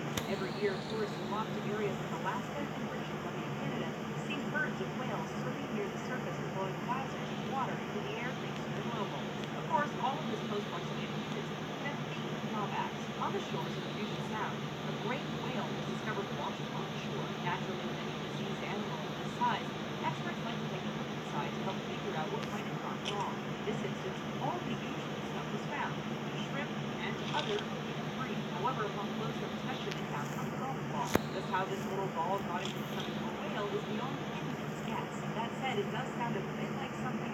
another famous Seinfeld episode. In fact, if anyone remembers seeing a tall, lanky Mr. Doofus hitting balls in the ocean, we suggest you give the local marine biologist from the Seattle region a quick call. Light bulb. When you think of the usual things dogs like to eat, some common items probably jump right into your head. Socks, underwear, pantyhose. These are the sorts of things many of us have had destroyed or eaten whole by our great little companion. But what about the light bulb? Interestingly enough, more dogs than we know have been caught chewing on light bulbs. It's not often, however, that they chew the whole darn thing. Golden retriever named Cody did just that. Cody's owner became concerned that the dog had learned a new bout of vomiting. Having seen enough, they took Cody to the vet to find out what was wrong. You imagine the vet reported that the retriever had eaten a light bulb. The owner's the words. What were all the shards of sharp glass? This case was far different, however, and the vet and the x-ray report yet again proving that a dog will eat anything. There in the x-ray was a crystal clear image of an intact light bulb inside the dog. Incredibly, the bulb hadn't broken on the way down, and Cody was able to pass the bulb unbroken the following day. Action figures. When you were little, you likely spent a lot of time with action figures. Let's be honest here, even now that you're fully grown, you still likely play with action figures when no one's around. That's okay, we won't tell anyone. On the packages those toys came in, there was usually warning labels about choking hazards and age appropriateness. Perhaps one thing they should also think about adding in the future is a burger for the cat. That's because more than one figure has ended up inside the cat. For instance, Brittany, one tabby named Kitty, ended up with a plastic kitty figure in his belly. Quick thinking and surgery helped keep the kitty at all times. Meanwhile, across the country in Florida, one owner worried about their feline when they went to the vet only to discover their cat had an alien inside of them. Unfortunately, we're not talking about the same kind of alien that was inside the artwork in the video Alien. Instead, the cat simply had an alien action figure stuck in its neck as a cat. 2 hours of surgery later, the alien had been removed from its feline host. A chicken coop. We really wonder if the tiger shark is in any way related to our faithful family dog. We only ask because this water dweller has a rather well-known reputation for pretty much everything. From the pop cans, the bottles, the roots, anything that falls in the water is considered on menu point for a tiger shark. Fishermen and experts who have examined the stomachs of these creatures basically conclude that this shark is a silly garbage can next to the stuff it is looking to consume. Yet, out of a long range of recorded and proven signs, one has us wondering. See, after catching one particular tiger shark, fishermen examined what was in their catch. Their amazement, the creature was found to contain the remains of a chicken coop complete with chickens. So, how exactly does the shark eat its chickens? No one really knows for sure. After all, it's not like they can walk up on shore and raid a nearby farm. The logical answer is that the coops fell off the ship in rough weather. When a passing tiger shark noticed the coop, they likely thought they had used a jackpot and proceeded to devour the entire thing. Pythons are a species of pretty darn large. This allows us to see now, for the most part, they should be animals that grab animals. True, Hollywood over fasting, documented cases of a large array python devouring a whole eggs. Well, we're not here to talk about any of that. Instead, we're here to discuss Houdini, a 4-meter-long python from Idaho. So, what ended up inside the Houdini? Nope, it wasn't a bag of potatoes. Instead, its owner rushed to the veterinarian and Houdini's electric when the x-rays came back, they quickly confirmed that everyone knew there, up inside the big snake, inside the electric blanket power cord and all. Houdini's owner suspected the snake accidentally ate the blanket while it was eating its regular dinner of rabbit. We think when you decide to name your pet after one of the most famous conditions ever, it's only a matter of time until they start pulling stuff like this. Thankfully, surgery went well with the big snake, and we can only imagine what Houdini will decide to do next. So, do you think you know which food is safe for your dog to eat? You had a choice of A, chocolate, B, pineapple, or C, raisins. The answer is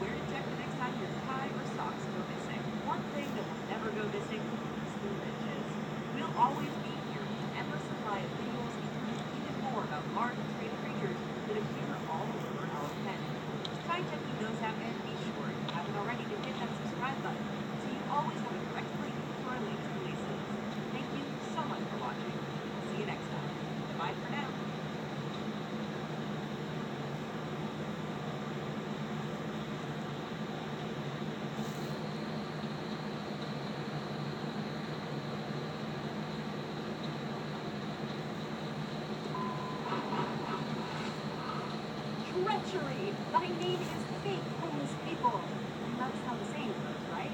Anyway, there is a special pit in the depths of the internet's long memory that belongs especially to fake homeless people. It's right there along with YouTubers who fake their abduction. Oops, and lots of stuff.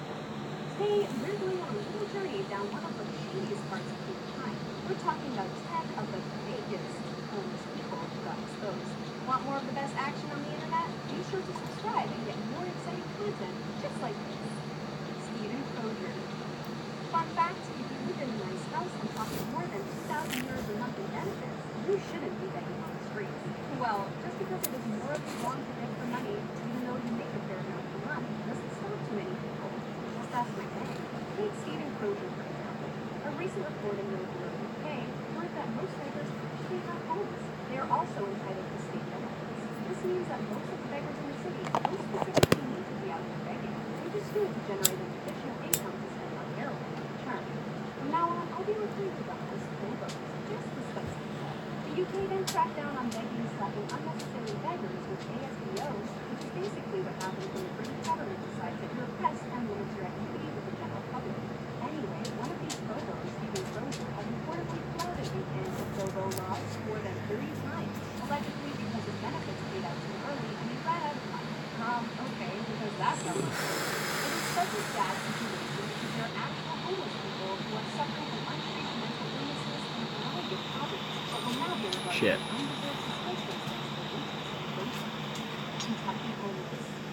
So what do you use your degree for? I use mine as a poster. You know, the actual diploma they send you back. Interesting nugget of knowledge about me. You probably have yours first. Guess what Gary Thompson does with this? He uses his degree in speech pathology to trick sympathetic people into thinking he has a mental illness while chilling in a wheelchair. Not cool, Gary. So these poor people are suckered into thinking they're helping out when actually they're funding a professional scammer. The saddest part is that he actually has a bit of disability. He lost some of his mobility in a car crash, won a settlement from Honda to the tune of about $2.5 million, and ended up blowing it all. I feel bad for him and all, but he has a degree in speech pathology. If he wanted to, he could become a motivational speaker or help others who also want to become. But no, he decided he wants to rip people off for a living. He's been arrested multiple times for his crime, and has yet to show any signs of remorse. His usual pals are now familiar with him, and he'd even been on the news a few times. I suppose it is only a matter of time before he gets his own reality show. The real focus is in Texas. It's actually quite depressing that I probably watched that show. Don't lie, you will too. Paul Square. You know who are real-life heroes? War veterans. They risk their lives for a noble purpose, and they fight for what they believe in. They've sacrificed a lot in life, and they deserve recognition. You know who aren't real-life heroes? Bobos. Can we just take a second to appreciate that hilarious line? Okay, moment's over. Moving on. Last summer, panhandling was declared a first human right. Fair enough. But then the rise in phobos reached ridiculous proportions. For an example of such an altruistic person, decided to make a little more. The civilian, who is only known as Rudy, posed as a war veteran, asking for help. When outed as a liar by local news anchors and crew, Rudy claimed that you have to make money from here somehow. Apparently, it is better than robbing people. You're basically robbing them now, Rudy. One of the producers was so disgusted by what he heard that he made a sign of his own. The man painted the word liar in big red letters and took his stand. Rudy bolted and tried to get the police on his side, but apparently cops don't take lightly to fake war veterans either. Rudy then realized that retreat was his only option and pedaled away on a better mountain bike than mine. Fair enough, I don't even have a mountain bike, but I still think that I've made my point. I'm not lying, but I would have thoroughly enjoyed this spectacle. Who wants to fund my pilot episode of the real phobos of the world? Begging clubs. I like clubs. Okay, not the dancing, drinking, and party clubs, the book club kind of clubs. And it is a chance for us to connect with like-minded people and discuss the things that are most important to us. You can join almost any sort of club these days. A book club, a picking club, a begging club. All right, I forgot to mention, there are literal organized begging clubs now. I suppose I should call them begging rings, but I don't want to line these small-time fraudsters to the serious problem of human trafficking begging rings, which are a real thing. No, these are clubs of unscrupulous people who make turns conning people out of money. Recently, authorities in New York have been trying to help the homeless. That's noble. But then they found something rather disturbing. A group of women would swap babies, then take turns panhandling in different parts of the city. They would also refuse them governmental help. Look, the only reason you refuse something free is because there's something better going on. In this case, they sit around and use children to garner sympathy. I am not okay with this kind of club. This is not an acceptable thing to do. That is also not why you have kids. I'm not sure why you should have kids, but I'm pretty sure that is not the reason. Misha Dominguez. You do not want to get on the internet's bad side. Things will get ugly and you will not recover anytime soon. Just ask Misha Dominguez. Some men approached her and questioned her about her homeless status while videotaping her. Things got heated when the men became suspicious. She then tried to retreat in her very expensive-looking parked car. When confronted, she said she never claimed to be homeless, but rather that she was disabled. The men were not impressed and the video was posted. It went viral in a matter of minutes. A few days later, she was arrested for throwing Gatorade bottles at moving cars. Look, that might not seem like a serious offense until that bottle flies through an open window and hurts someone, or someone swerves to avoid the bottle and causes an accident. The public was not impressed. And did you know that throwing objects at moving vehicles is a felony? Well, it is, and Misha was convicted of doing just that. This is a cautionary tale of what can happen when you decide to rip off a global community. If you get caught on tape and that tape gets posted, the world will take it personally. Oh, and if you choose to become a public menace by throwing things at innocent people, you're going to get arrested. That cannot be good for your panhandling business. Not so homeless man. This one might have to be taken with a pinch of salt, since it was filmed by notorious YouTube prankster Jack Vale. The video shows an apparently unashamed panhandling hustler, or Bobo, begging for money. Vale and crew then followed said Bobo, who gets into a very nice car and drives off to an equally nice house to confront the not-so-homeless man.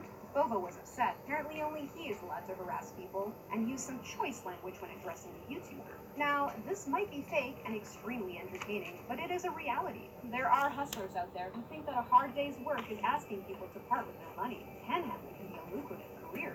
If done for the wrong motives, an unscrupulous bottom feeder could con people out of a lot of money. Jack Vale might have been pranking us, but he was inadvertently shedding the light on a very real and ever-growing problem. Fifth Avenue beggar. When you think about Fifth Avenue, what do you see? Well, most of us see rich people walking into shops that we can only walk past because our credit cards won't let us in. You probably don't get the very glamorous image of beggars, do you? But if you think about it, it is the ideal place to beg for money, which is exactly what this next woman thought. For more than 4 years, Paula Headley has been working the lucrative thoroughfare. She'll put on her work clothes and a sad, pathetic-looking blanket, and then head home after a full day's work in a chic jogging suit. Her work included begging for money in a pitiful voice, donning a tear-streaked face, and coming up with a heart-wrenching story. And it worked well, until a news crew followed her around to learn the truth. And what a fascinating story it is. Apparently, her hunched-over shuffle walk is no act, but she can walk just fine. And her blanket, besides earning her more sympathy points, is what she actually sleeps in her nice apartment on 123rd Street, where she rooms with a friend. Street workers claim that she can make up to $200 a day. When she was being monitored, she made $18 in 20 minutes. Now, you can view her as one construction worker does. He says he feels sorry for her and that she goes through a lot of trouble to earn her money. But one street worker disagrees. He says that she earns more than he does by playing on people's emotions. Which view do you share? Let us know in the comments section below. Pregnant beggar. Pregnancy is all about the miracle of life. When women are pregnant, they are entering one of life's most special phases. Women will now start worrying about someone else and will start adjusting their life to accommodate their unborn child. Well, the good mothers do. Some people are purely selfish and will even use their unborn child to their advantage. One such woman, who will remain nameless because I'm a bigger person like that, was seen begging on the streets with a young boy. The sympathy card? She was pregnant. Shortly thereafter, however, she was seen getting into a very expensive-looking Mercedes-Benz driven by a man who she seemed very comfortable with. The car's number plate was then traced to a very expensive rented apartment. A San Diego news team decided to track down the Bobo mom and confronted her and her Mercedes building husband. The pair denied that they were and then denied that they only knew. They continued. It seems that the best way to get out of trouble is just to deny your involvement even in the face of solid evidence. I wonder if I could use that the next time I'm in trouble. One might argue that she is acting in the best interest of her child, but in the face of the evidence provided, it seems that they make a lot more than they need by begging. This means that she could have looked for another job by now, but being given money just for standing around seems to be a more lucrative career. Simon Wright. Wright seems to have a very strong work ethic. He leaves his work every morning at 9 a.m. sharp, works for 8 hours, and sometimes even works weekends and holidays as well, all willingly. And why shouldn't he? He can make up to 300 euros a day and lives in a lovely housing association flat. Too bad that he doesn't actually work for his money. You see, Simon's work clothes include his rattiest outfit, a board proclaiming that he is both hungry and homeless, and an obligatory faithful dog. Simon Wright is a professional panhandler, one of the best in fact. His patrons shell out their hard-earned cash out of concern for his welfare, and he goes and changes coins for notes at a local bakery. He then goes home with a pocket full of unearned tax-free cash. In fact, he goes home to a flat that might be a bit better than those that his patrons go home to. It is estimated that he makes about 50,000 euros a year. Fun fact, he also doesn't like it when you don't give him money. This lovely individual who contributes so much to society will either hurl a volley of abuse at you or set his not-so-poor dog on you. Grandma needs food. My dear old granny once told me that if I have nothing to say, then I should rather say nothing at all. Then she read about this woman. Good news! The ban has been lifted. Let's get down to business. One day, a man went up to fill up his car. It was an ordinary day, and he was just going about his business, until an elderly lady in a brand new 2013 red Fiat pulled up to also fill her car. The man loses his mind and starts raging at her. In this day and age, instead of finding out what is going on, someone starts filming it. Turns out that the man is Daniel Ayala, a man who frequently gives a 78-year-old widow who begs on the street corner near his work some of his money. The old lady, the aforementioned 78-year-old widow who claims to have no food. In the video, she insists that it isn't her car, and that her son is about to pick her up. Quick question, even if it isn't her car, why would his son who drives a brand new car allow his mother to beg on the streets? Sympathy quickly shifted from the little old lady to Ayala, who went without lunch one day just to give her money for food. Ouch. He then turns in disbelief and points out that she drives a better car than he does. Wow, it seems like being a lying fraud does have an age limit. The woman who took the video seems to be another victim of this not-so-sweet grandma, and posted a video explaining the situation. The sad part of the story is how many responded with their own tales of treachery. Fraudulent beggars are a big problem, and it seems that it is only getting worse. Soon, we probably will have a reality show called Real Phobos of the World. That is not a world I want to live in. And that's our list. Tell us what you thought, and let us know if you have ever been tricked by a phobo. Don't forget to leave a big thumbs up and subscribe to our channel.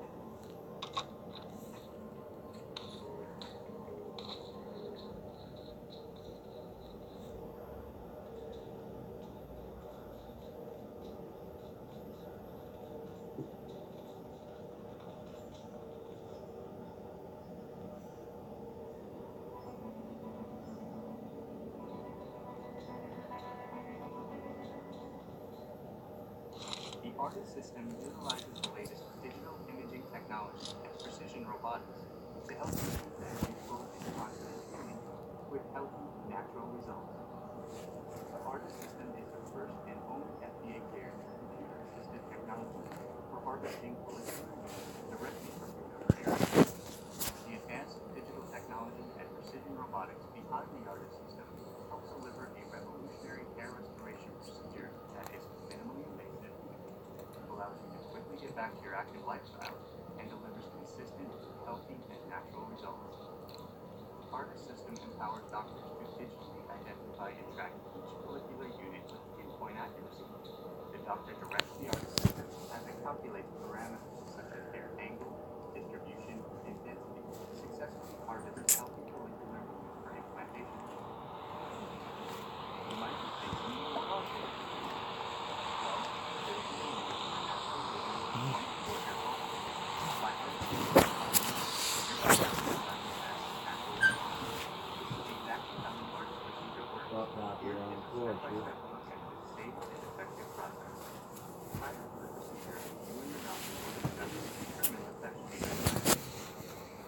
You'll then be seated comfortably in the ARTIS chair, where your hair will be trimmed so the system can digitize each molecular unit.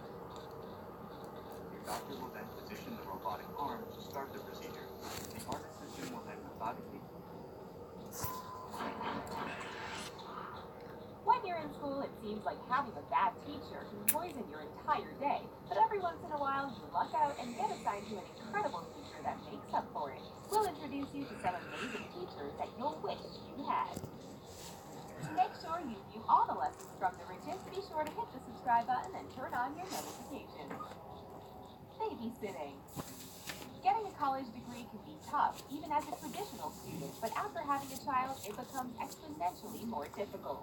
Think of all the times you had teachers who refused to accept even legitimate excuses and made you wish you could just get a break.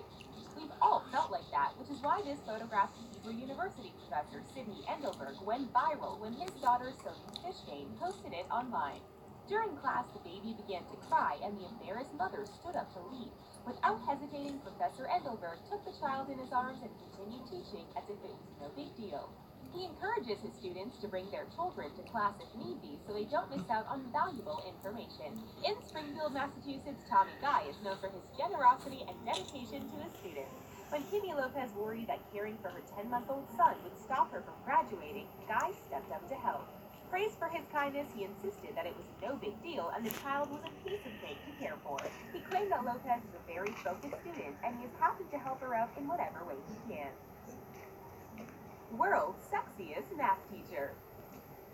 Math generally isn't a subject that most of us would consider sexy, so when we heard about a man known as the world's sexiest math teacher, we just had to see it for ourselves. Pietro Boselli started modeling when he was only 6 years old, and he wasn't just doing commercials for cereal, he was modeling for Armani Jr. He would go on to study mechanical engineering at University College London and graduated with honors with a Bachelor of Engineering degree. He was working on a doctoral project regarding computational fluid dynamics and decided that teaching college sophomores math would complement this nicely.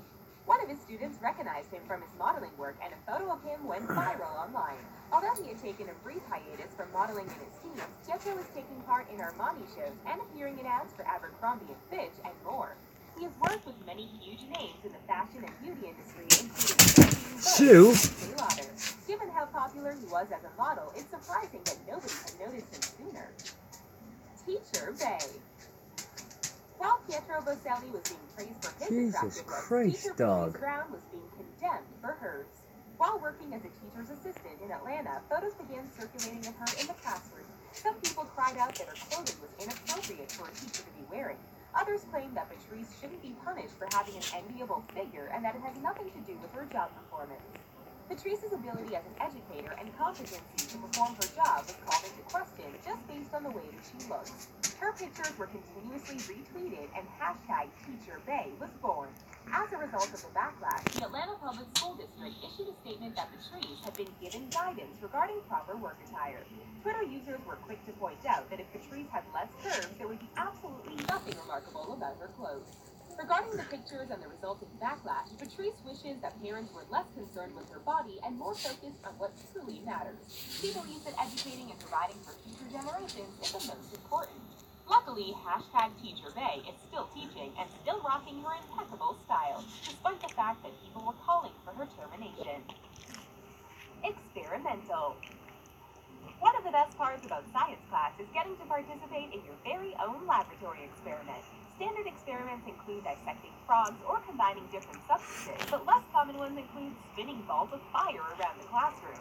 Freeport High School English teacher Troy Brisa has been known to fill classrooms with more fire than all the Bunsen burners in the science lab combined. He's a fire juggler who specializes in a performance art known as fire poi. He became interested in fire poi while he was in college and ordered himself a starter set. That small ember of curiosity soon developed into a bright flame, and when he isn't teaching, he's performing to the delight of children. He claims that his biggest fans are little boys and girls who want to learn how to spin fire as well. One day, his fire poi set was stolen, and Troy tracked down the thief and convinced him to return it. When sharing that story with his students, he turned off the lights and treated the kids to an incredible fire demonstration. Neither Troy nor his students have been hurt during this demonstration, and his coworkers claim that he brings an incredible amount of energy and enthusiasm to the classroom. Fighting outside the classroom. Usually when we think of people getting in trouble in school, we picture students and not their teachers. Matt Kay had a master's degree in educational psychology and was working as a social studies teacher at Benjamin N. Cardozo High School in Queens, New York.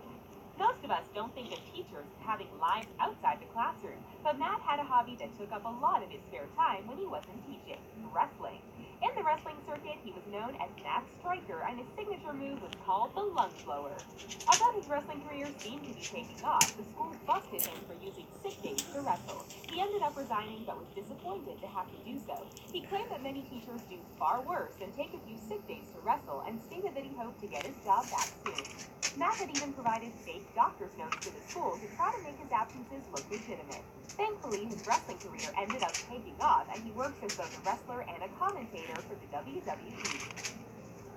Trivia time! We've seen some good-looking and talented teachers so far, but there's one famous actor who still considers teaching a viable backup career. He worked in a daycare for 3 years and taught drama class for a year, so he has the experience and believes teaching is one of the greatest jobs in the world. Who is this actor? Is it A, Chris Pratt, B, John Hamm, or C, Seth Rogen? Keep watching for the answer. Musically inclined. Many students who play an instrument have to be constantly reminded to practice at home, but teenager Ahmed Azizi would do anything to learn to play the trumpet. Growing up in Afghanistan, saying his life was rough would be an understatement. To be taught to play Western music on his trumpet would mean being punished severely, but he desperately wanted to learn. As many of us do when we have a seemingly unsolvable problem, Ahmed turned to the internet. There he found video clips of David Bilger, the principal trumpet of the Philadelphia Orchestra. Ahmed reached out to David via Facebook, pleading him for lessons. Despite the unusual situation, David stepped up and became a teacher to Ahmed via Skype and online videos. However, he knew that his responsibility to his student couldn't end there, and he began to work out a way for Ahmed to come to America. He doubled his training efforts because he wanted Ahmed to qualify for an academic scholarship. Eventually, he was accepted to a 1-year scholarship program in America, and David managed to raise $30,000 through crowdfunding to cover all necessary expenses. Once he arrived, Ahmed ended up getting accepted into the University of Kansas's music program on a full 4-year scholarship. Prince fan. Although he may not play a musical instrument, Matthew Patterson's love for music made him famous. During class at Banneker High School in Georgia, a student informed Matthew that beloved musician Prince had passed away. While many teachers might try to keep their emotions out of the classroom, Matthew was visibly crushed and decided to share his love of Prince's music with his students. He played a video of one of his performances and shared his thoughts about how much Prince meant to both him and his generation. When asked about this incident, Matthew claimed that the news hit him like a ton of bricks. It's rare and touching to see a teacher who is unafraid to share his feelings and experiences with his students. One student tweeted Matthew's reaction, and the video quickly went viral. It turns out that besides loving Prince, Matthew is also a huge Atlanta Falcons fan. Falcons head coach and fellow Prince fan Dan Quinn wrote Matthew a note and sent him an autographed Matt Ryan football. The teacher looked thrilled with his gift, and his students were glad to see him smiling once again. A softer side. While some students may resent tough, no-nonsense teachers, for many kids it's essential to have a firm presence in the classroom. Vietnam veteran Jim O'Connor teaches algebra and calculus at St. Francis High School in California, and he believes in a strict approach to teaching. According to him, discipline and having control of your classroom are essential to creating an optimal learning environment. However, his students eventually learned that their teacher had a secret hobby that seemed a stark contrast to his persona in the classroom. No, he isn't a secret professional wrestler or crime fighter. When he's not in the classroom, Jim O'Connor spends his free time cuddling sick babies, and he has done so for the past 2 decades. Due to his type O blood, which can be transfused into any patient, Jim spent a lot of time at his local hospital making donations until he became a top donor. He learned that volunteers were needed to help sick children, and he was all too happy to sign up. Nurses say that he is away with babies and never fails to get them to smile. A teacher who is firm enough to control his classroom with rowdy kids and kind enough to cuddle babies in his spare time is definitely a teacher we would like to have. Artificial intelligence. When computer science professor Ashok Goel hired a teacher's assistant, nobody thought anything. Well, I think this will be my last game here, guys. After they had turned in their final exams, students got some shocking news about the identity of their TA. She is an artificial intelligence bot. We're gonna try the new map. Bots like Jill will ever replace teachers entirely, but since he was dealing with 300 students posting about 10,000 See how we do with the new map. he needed a bit of help. Even with his 8 human TAs, he struggled to keep up until Jill came on board. Jill was fed information on 40,000 posts from former classes, making her qualified to parrot back answers to the questions of current students. Although it took a while to get her program just right, Jill was eventually able to answer questions correctly 97% of the time. When students were informed of Jill's identity, they were shocked, but pleased to be part of such an amazing technological development. Fidget spinners. Fidget spinners are incredibly popular right now, but despite people claiming that they help them concentrate, many schools and teachers are banning their use. One third-grade teacher at Canopy Oaks Elementary in Tallahassee, Florida, decided to embrace the trend instead of simply not allowing them in the classroom. Amy Gary managed to turn fidget spinners into an interesting science lesson that her students love. They come up with different hypotheses about spin time, circumference, and more, then test them out. Students are expected to meticulously record their data and share it using charts and graphs. For an English lesson, students can write opinion pieces about whether or not they should be used in the classroom. They have even had a lesson where they designed their own fidget spinners and developed marketing strategies as if they were going to sell them to the public. Turning what many consider to be a mere distraction into a multifaceted learning tool is nothing short of thrilling. Amy claims that she has always had a fondness for gadgets and she believes that what she has on hand into her lesson plan. This is one classroom that fidget spinners will be banned in for quite some time. Do you know which actor claims that he may someday fall back on his teaching experience? John Hamm has teaching experience and believes it's one of the greatest professions on the planet. If you got to choose your own teacher, which one from this video would you want in charge of your education? Tell us your dream teacher in the comment section. Thanks for watching our video, and please don't forget to like and subscribe for more awesome content from the Riches. See you next time.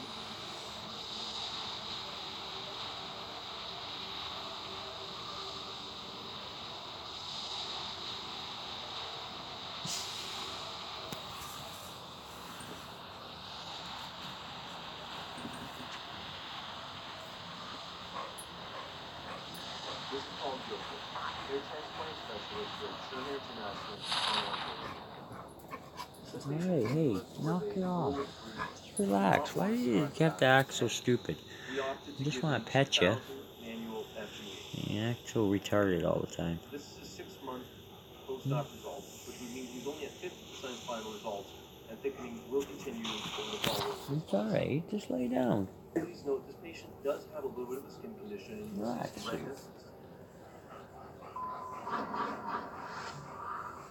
How many of us look exactly the same as we did when we were young? While it shouldn't be a surprise that we all change as we get older, we can't help but feel shocked when we see before and after photos of child stars we know and love. Some don't even look the same, and we wonder if the media is trying to punk us. We'll let you be the judge as we show you some famous Disney stars you'll never recognize today. As we get ready to do some time traveling, take a moment to subscribe to our channel. All you need to do is click on the red subscribe button and you'll be all set. For the special VIP treatment, click on the gray bell to turn on your notifications.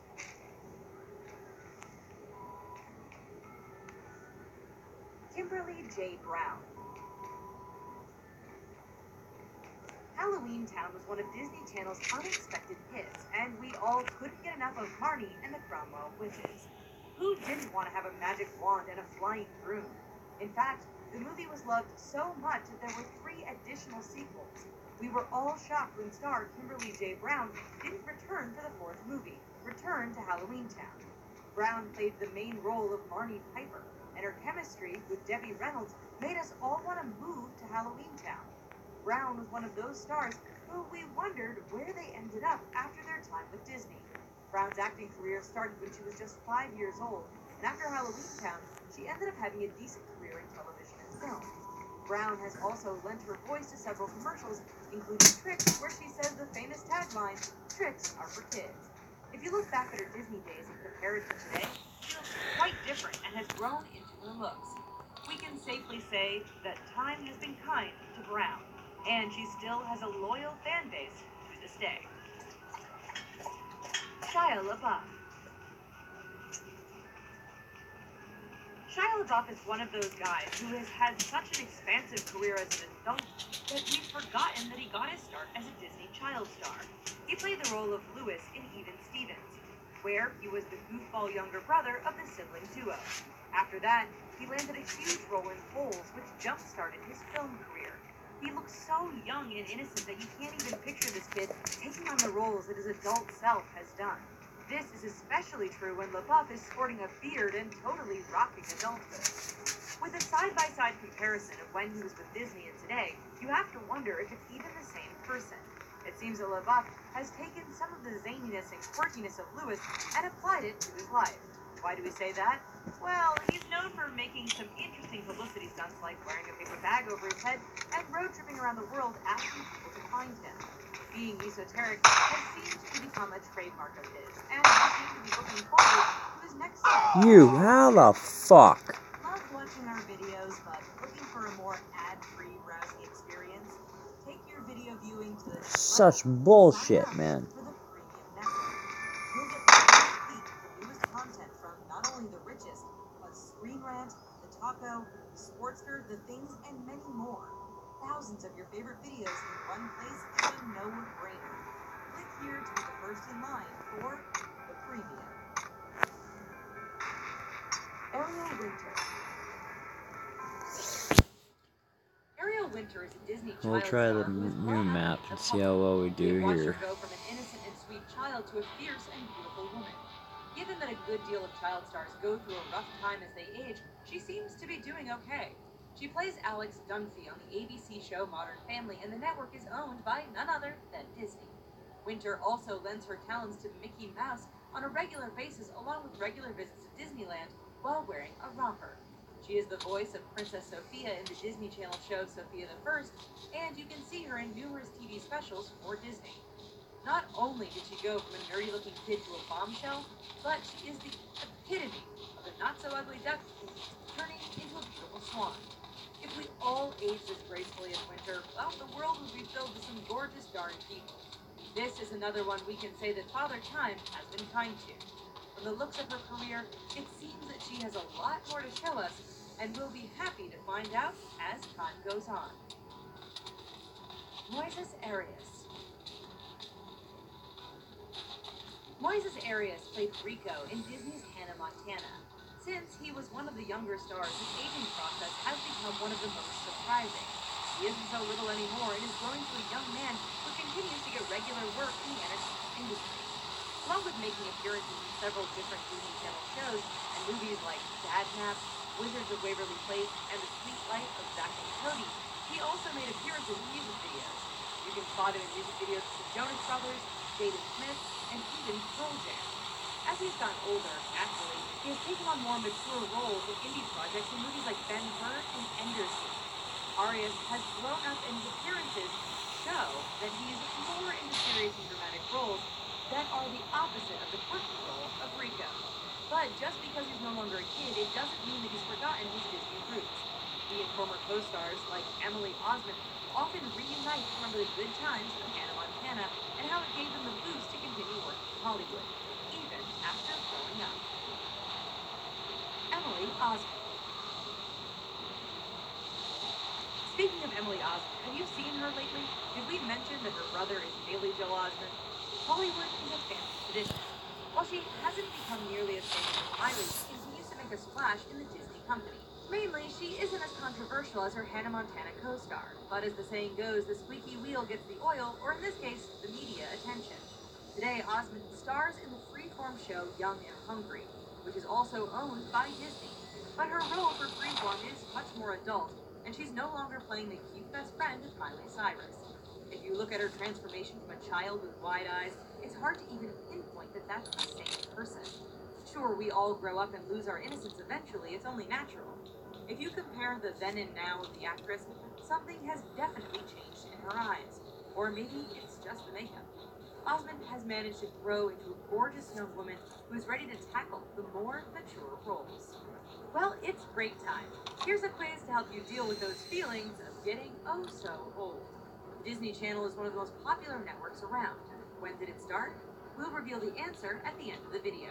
In the meantime, here are some more Disney stars you won't recognize. AJ Trott.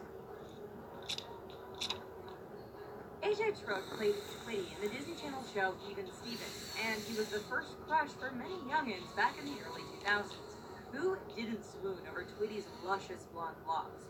Even though he wasn't the star of the show, he proved himself to be quite a supporting character. But after Even Stevens went off the air, it seemed that Trout went off the radar. What a lot of people don't know is that he ended up... Hey, what's up, Waffles? ...animated show Kim Possible. Trout also What are you made saying, bro? appearances on shows like Reba and House, and even recently starred in Camp Cool Kids. If your crush for Twitty has been reignited, we have some bad news for you. Well, it's good if you're not crushing on him. He recently got married to Leah Pipes. What makes this love story a true Disney fairy tale is that Leah is a Disney Channel star who appeared in Pixel Perfect. If you look at Trout today, no longer... This is the first time I'm doing this map here. And he's growing out some facial hair. Well, hello, natural process of aging. You can't deny that he's still looking pretty darn good. Miley Cyrus. Oh, I see somebody. Admit it, you were just waiting for us to talk about Miley Cyrus. Shit, Her transformation in the aging process might actually be more dramatic than Haley Mills. For those true Disney nerds, Haley Mills starred in the original Parent Trap movie in 1961, which puts her in her 70s today. This isn't a dig at Cyrus, but for real, let us take a look at her then and now photos. Would you truly say that these photos were of the same person? She is clearly no longer Billy Ray's little girl, as she had her time of really going nuts. But hey, when you're living with the pressure of always being cute and innocent, eventually you want to break free. Plus, it seemed that Cyrus was trying really hard to break away from her good girl image, maybe a little bit too hard. Some people even wondered if she was living like Hannah Montana in real life, as her stage persona was so extreme, people thought that she was more level-headed behind the scenes. Her tongue ended up becoming nearly as iconic as Gene Simmons. If that sounds blasphemous to you Kiss fans, it's true. Growing up has been an interesting process for Cyrus, and it seems that she's getting her feet back on the ground these days. Hopefully it continues, and she continues to bring us some awesome music. Dan Benson. Oh, how the fuck? When Dan Benson I shot him. Disney Channel's Wizards of Waverly Place, he was cute and endearing. He looked like a guy who would likely get friend-zoned at first, before finally getting with the girl at the end. Fuck's sakes. sakes. That's kind of what the evolution of his character was like. That If you were sucked to ass. picture what he would look like today, would you be able to picture him becoming a hunk? No? Well, rate it and weep. He has clearly hit the gym since the show went off the air, and he has proven that you can certainly change your appearance dramatically thanks to time and lifting a couple weights. His physique is certainly the polar opposite of what we saw on Wizards of Waverly Place, and female fans are rejoicing. If anything, this should serve as a lesson to everyone not to judge that geeky-looking kid in school. You don't know where they'll be and what they'll look like in 10 years. In terms of his Hollywood career, he is still working as he's done some voice work for the show Rick and Morty, and he's making cameos in other shows. Chances are you've probably seen him, but didn't even recognize him. Kirsten Storms. In 1999, Disney Yeah, man, blessed sure. us with movies like What's Zeon, your With gamer 21st tag? Century, Send me an and invite. the sequel. Yes, the fun of the sequel is pretty cringeworthy. And let's not forget the third movie, Z3. Kids couldn't get enough of the intergalactic heroine. What's his face? What's the other dude's name? He wants to play too. Maybe we can do a squad match. Or a crew match, or whatever you want to call it. She even managed to balance her soap opera commitments with her Disney demands for a few years and made appearances in other movies like Here we go. Tsunamis, lending her voice to Kim Possible, and even made an appearance on the show That's So The Racy. King Alex too. Storms did star in the short-lived That's show quite a Full House, mouthful, man. which How aired for about 5 episodes. you write my Yes, gamer one tag in example. and you send me an invite? Storms Mine's just returned to soap kevdog. operas, and is making a splash on shows like Simple, General Hospital easy. and Kindred Storms. So Brandon Michael Smith. kevdog. Kevdog 92. If you're a fan of the Disney Channel sitcom Sunny Very Day, easy, you very remember simple. Brandon Michael Smith, who I plays keep it that way so He was people also can in shows invite like me The Future. easily. Time has certainly been kind to Smith, and it also busted out the chisel. Smith started acting when he Because was I have a young, real and hard he time was with an avid typing. roller skater. After his time with Disney was done, he was on the show I hate Dancing typing. with the Stars, and rumor has it he's going to be a judge on the show America's Got Talent. It's kind of Smith funny I say also that. plays James Brown in You the gotta biopic type Get everything On Up, nowadays. and No one he's a ever regular writes on the show anything Heaven anymore. Works. With a physique like that, we're not surprised that he's getting regular work. I'm one of the Plus, he last managed to few show of the leadership writing and get generation. some more mature roles. Smith recently found himself in trouble with the law as he was taken Yes, into we custody still use after he was caught pens. driving under the influence. His transformation from his time with Disney to today took him from a kid to a stunningly handsome star. When did the Disney Channel start? That would be 1983. Wowzers. We hope you enjoyed this magical trip down memory lane. If you don't think your age They is gave you graceful, new guns just on remember this that map these too, former I Disney Channel noticed. stars are standing the test of time right along with you. Don't forget to subscribe to our channel and be sure to check out some of these other awesome videos from our channel. Until next time, we'll see you later. Bye-bye.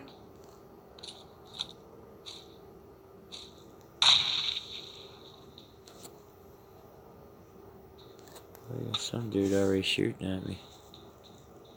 For real? Already? Some dude?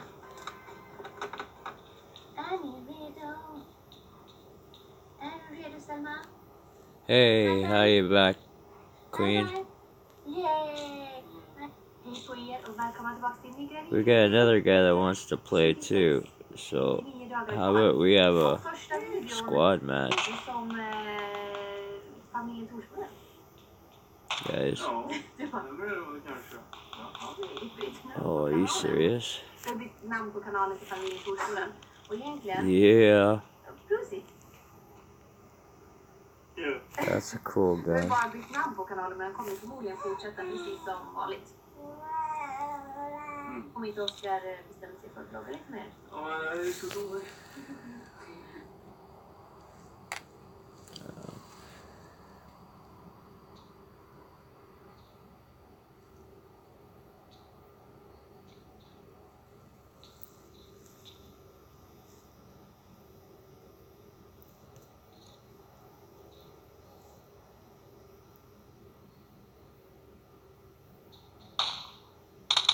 Okay.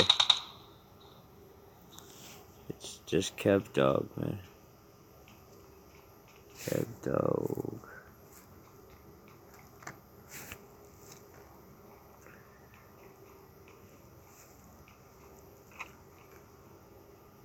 I think there's somebody outside.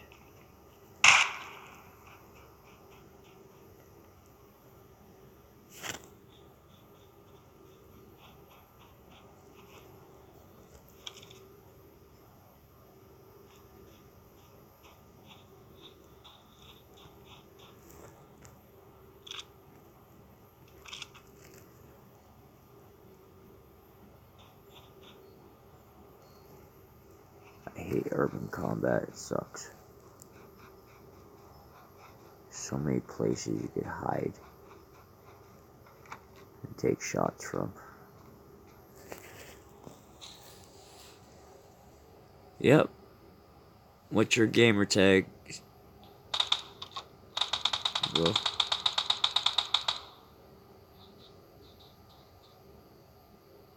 And then we'll have a squad match.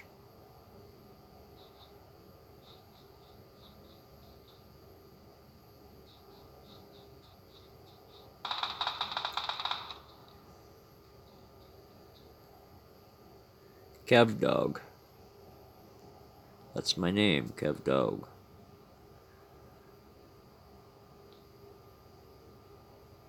Dog. Oh shit. I'm gonna shoot, taking shots at me.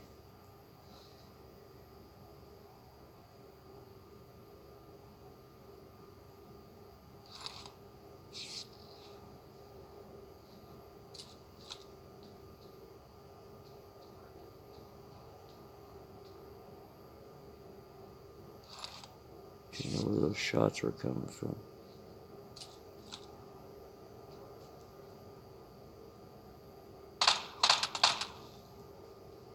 Where the hell is he shooting me from?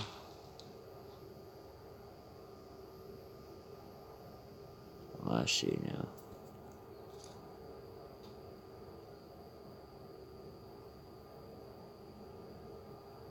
Anybody see where he's shooting me from?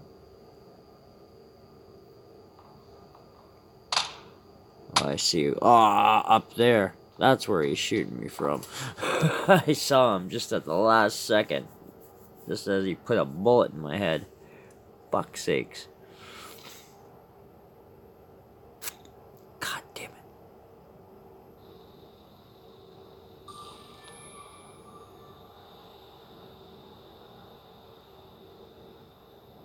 Swag Waffles. Hey, I think I already got you on my friends list, Swag Waffles. Let me go check. I'm pretty sure I think I do.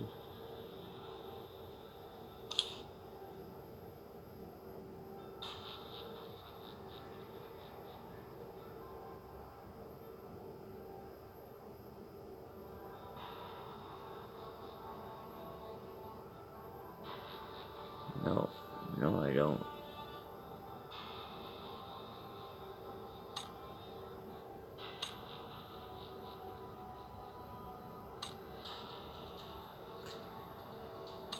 I got Alex the King. 2.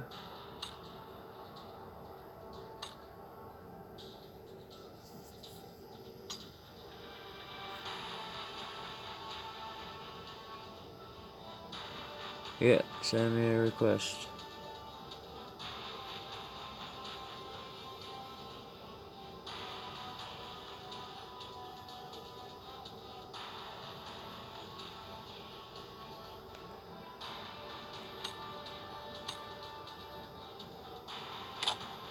There we go. Right on. You ready, boys? We can do this.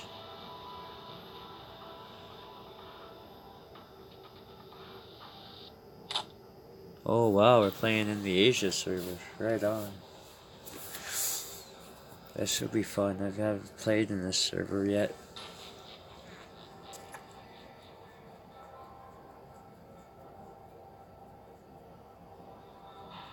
Okay, let's do this.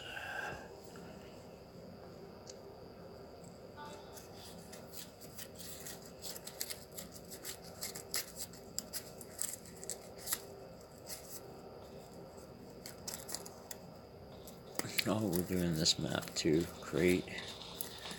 I don't know this map at all. At all. Only played it twice. That's it. Twice.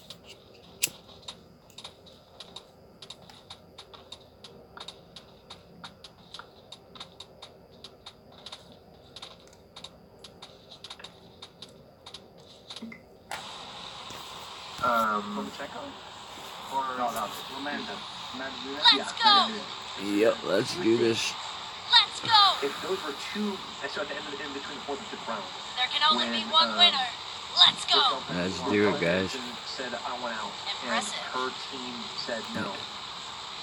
That it would have been different if it was 2 male fighters. Gather around. I think it would have been. I think it would have been as well. Yeah.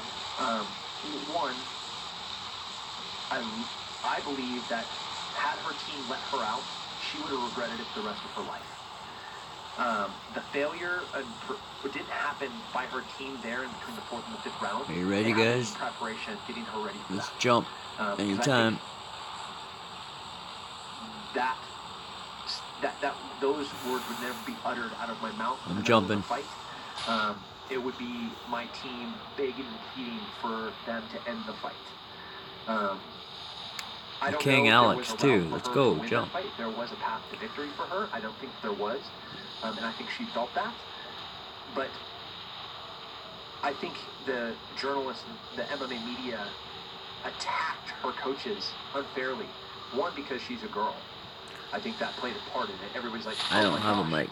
That's why I'm on YouTube streaming. She's just a fighter, first of all. Right. And her coaches know her better than anybody. I'm not defending what they did or attacking them. What I'm saying is, you're not on either side of that fence. And you've never had your feet on that canvas and felt the fury. Alright, let's do this. Of defeat and the sweetness of success. And the worst thing ever is regret. And I have... You feel like she would have regretted it, even though Okay, you agreed that let's there go, was guys. no path to victory. Yep. I think Amanda Nunes was surging, she was destroying her, her nose was shattered, she was getting beaten down, and she didn't have anything left. True. And so she's like, I want out. You know, Big John McCarthy and I talked about this yesterday, and he feels that that corner did a You have to protect us. by letting her take a beating. What you got? What you got? Gun. No one. I don't got a gun. Whoa, I'm getting hit. Where there's a tipping point fight, and that could have been the tipping point round, that she might not ever be the same again. And he was saying that, you've got to understand that you only have a certain amount of holes you can punch in your ticket. And if she, especially when you talk about someone who's but that ticket's the ticket's a fight card. Right. That's the ticket. Yes. It's not. She's not a janitor. Right. Yeah. She only has to fight again, or be beaten down so badly in that fight that she's never the same physically. I mean, how many times have we talked about this with Robbie Lawler or Michael Bisping? But it might be the case with Robbie Lawler. I gotta find a gun or I'm gonna die. He didn't really look like Got a gun. Where the fuck's a gun? Dos Anjos very well could have been. Dos Anjos is a beast. Is it our business to tell him when he's done? It's not. It's not our business to tell him when he's done. It's his ticket. Even Doug, stay with me. What if he wanted to quit? Could I? Yeah, I will, man. She said she wanted out. Like there's certain times in a fight where someone says they want it. Like, here's a good example. Do you remember Jared McClellan when he fought Nigel Benn? I will. Yeah. I just don't got a gun. Oh, there we go. We got 45. Catatonic state and Better than nothing. People were criticizing him because he took a knee. People were saying, like, the commentators were saying, what is he doing? Oh, Why is he then doing it's this? in the open Well, he there. fucking did something wrong. Someone shooting And it. he took a knee and then blacked out, and then eventually had bleeding on the brain. Like, He's on top of the Gerald roof. McClellan was a beast. I'm down, I'm down. Where are you? Something's wrong. Oh shit, Now, I'm down. Michelle Fuck. Pennington had said, I want out. And her coach said no. Guys on the roof just wiped me out. Holy fuck. And wound up in the same state as Gerald McClellan. That sucked, guys. That was fucking bad. I know your point because that's the kind of fighter you are. That's the kind of fighter you were. You were a die on your sword guy. That's what you always did. And I can't get my had some fucking fucking mic. amazing fights because of that attitude and that never Oh, I quit want it to go mentality. on. You were in there to win or die trying.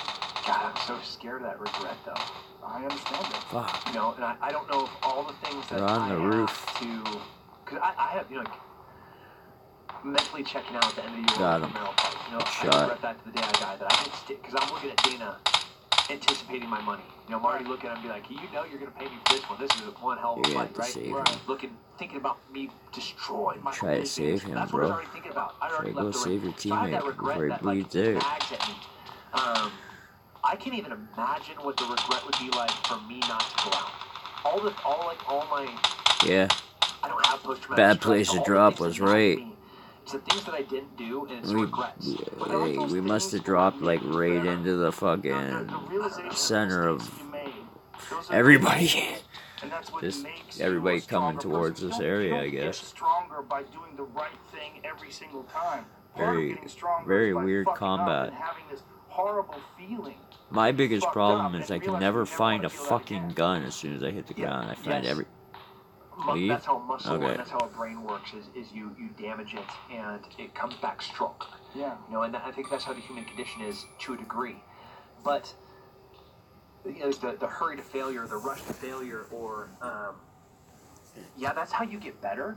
But I want that point where I'm gonna fail to be so unattainable and so hard to reach. Where if I ever reach that point of failure, and I every time I go to the gym and I'm training on it, and I want you to come and hang out with us one day if you ever make it back to Austin. And we try That's and gonna find be the about quitter bad in we each drop. other every single time that we train. Every time. That's what we say. Like, we even have workouts called Find the Quitter. And we have guys, professional athletes from all sorts of sports come in and join us. And they will quit in the middle of one of our just strength and conditioning workouts. And it's because My problem is I don't know this map very well. Juan, myself, Not at all. we are looking for that failure, and it's getting so hard to find. That's my problem. Just like shooting, I'm looking for that miss, because that miss is the opportunity that I'm gonna get better. I'm looking at that rep that I just can't get, or that 5:30 mile one more time. I Because guess that's he's gonna our be the squad opportunity for leader. growth. So I agree with you, but it also has to be hard to reach. Failure should never be easy. So you think Yeah. her being able to say, I want out, is she still Enemies has enough everywhere. left to keep going? Enemies ahead. I think only her There can and only her be corner one are winner. going to know that. Let's go. I would say that I agree Search with you, for except vehicles. I have so much respect for her. And I think she's one of the toughest girls in MMA, one of the toughest people in MMA. She's a fucking animal, Raquel Pennington. She really is tough. I'm a big fan of hers. When someone like her says, I'm out, I'm done, I just think she's okay. down so badly. I don't mind this map. I like this map. It's just It's And then all she depends went out on and where you proved that drop. with Brett Brown and took a ferocious beating. But she agrees with you. She agrees with her coaches. She agrees. She says now, after the fact, that her coaches were right and that she had hit this moment of weakness. If I sit on a stool and I told my coaches, I want out. Can't we all jump together? You know, I got Greg Jackson, Winkle John, Nick Palmachano all sitting there, and they let me out. I would hate them forever. I would regret my decision, and I would be mad at them forever. And they're some of my best friends now. What if right after you said that, you collapsed and they took you to the hospital and they had to open up your skull to alleviate pressure on your brain because you were bleeding internally, and your legs stopped working, and you're in a wheelchair like Gerald McClellan trying to relive the past through distant, foggy memories? That would be less than ideal. Yeah, that'd be less than ideal. For sure. Well, I understand what you're saying. It's like the balance of the physical limitations of the human body and then the limitations of the mind and the mind's willingness to find a way out.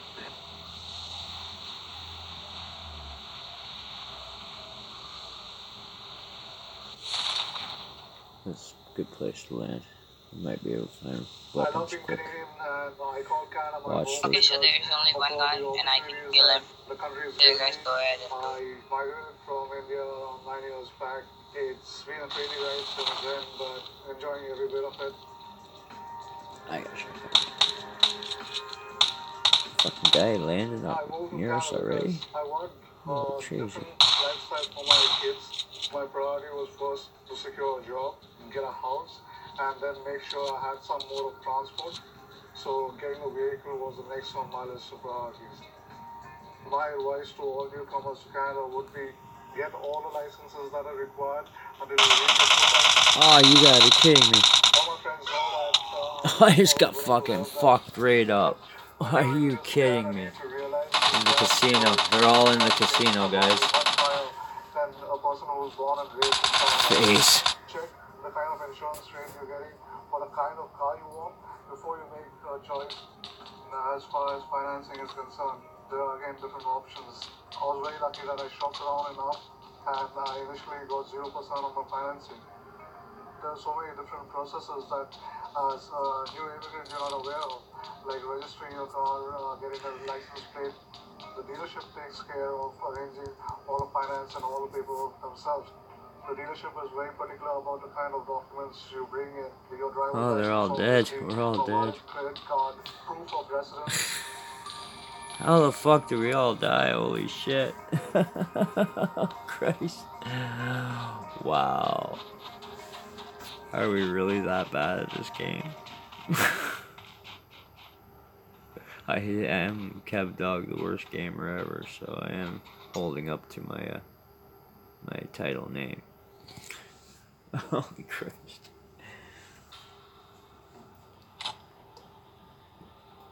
I don't know if I can handle that. What? Clock's wrong? I mean, just subtly. Are we live? Yeah. One of them's wrong. Which one is it? I think they're both wrong. That says 12:11. One says 12:15. 12:13 on my 12:13. Yeah, so they're both wrong.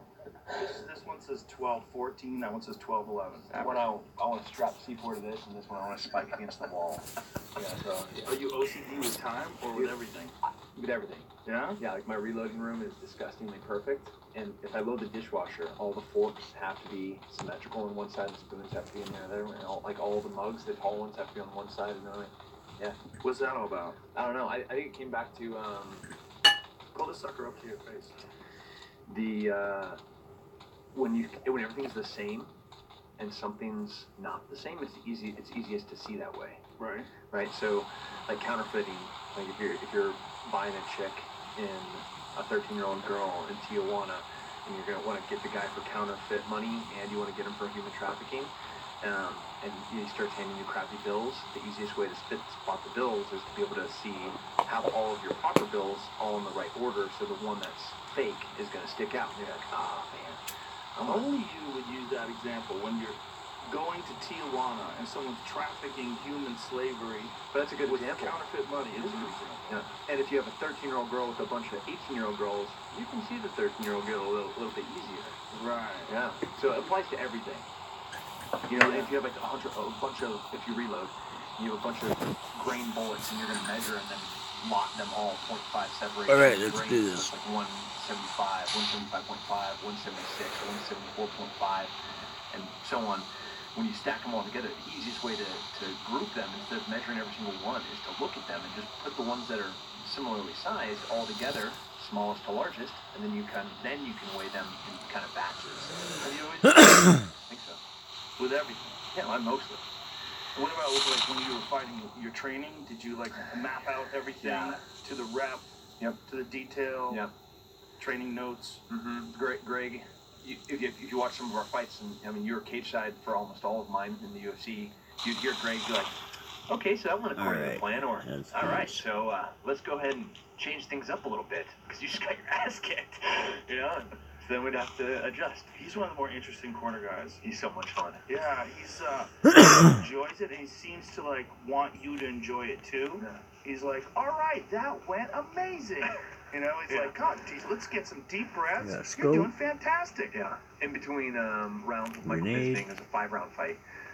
He comes in and tells me a joke. He told me like a knock joke, and then why a chicken crossed the road joke. And I was sitting there, and give me the pistol. Give me the pistol. Looking at him, I'm like, number four, take this. You know, like, what are you doing? And he just wanted me to relax. He just wanted me to breathe. Just give me the pistol. And I just needed to, you know. He just thought you were too tense. Yeah, apparently. Huh. Yeah. A dick playing mind games in the middle of a fight. Well, you have 1 minute to figure out what to do, what to say to a guy who just was throwing bombs for 5 minutes. Yeah, frame, man. Some people have a little more. Do you know that I discussed that yesterday with Big John? I had Big John on the podcast yesterday. We fucked up, and he forgot to talk about it during the podcast, but after the podcast, he explained what happened. He says that it was the UFC cut man's fault because he left a giant glob of Vaseline on Yoel's eye.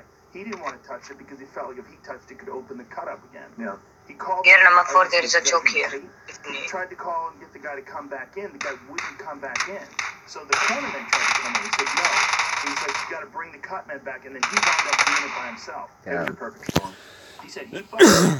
He said, good kill, guys. Was definitely playing it off. And he said, but if he had to do it differently, he would have, A, made Yoel stand up. Impressive. And B, he would have made sure that fucking cut man didn't leave the cage with that big glob of Vaseline. Let's go. I was talking crap. I was actually complaining. Crap about. Yeah, it was But that was a giant issue. It was a 30-second issue for a guy who was really. Oh, give me the pistol, Kevin. Give me the pistol. Yeah, it was a big deal. I don't have a pistol. It was a bummer, but it was the perfect storm, you know, and this one? and now he's fighting for the Talking title. about this? So, you know, hopefully he represents Cuba well. There is an M4 over He's a there. bad motherfucker. Yeah, he's a freak. Yeah, he really is, right? Like that? What Is is that it? what you're talking about? Yeah, I mean, when, like, there's so much going on there. It's like there's years of training in that crazy Cuba Olympic program. There's phenomenal genetics. Yeah. There's experience in competing. There's so much He's going on there. pushing over onto the right side this way. Layers and layers of I'll go this way. the highest level of competition, mixed in with a life that He's behind there.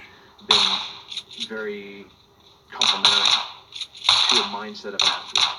I mean, he has pretty much been shaped most of his life to be a highest level athlete. Tricky part is, man, Whitaker's good.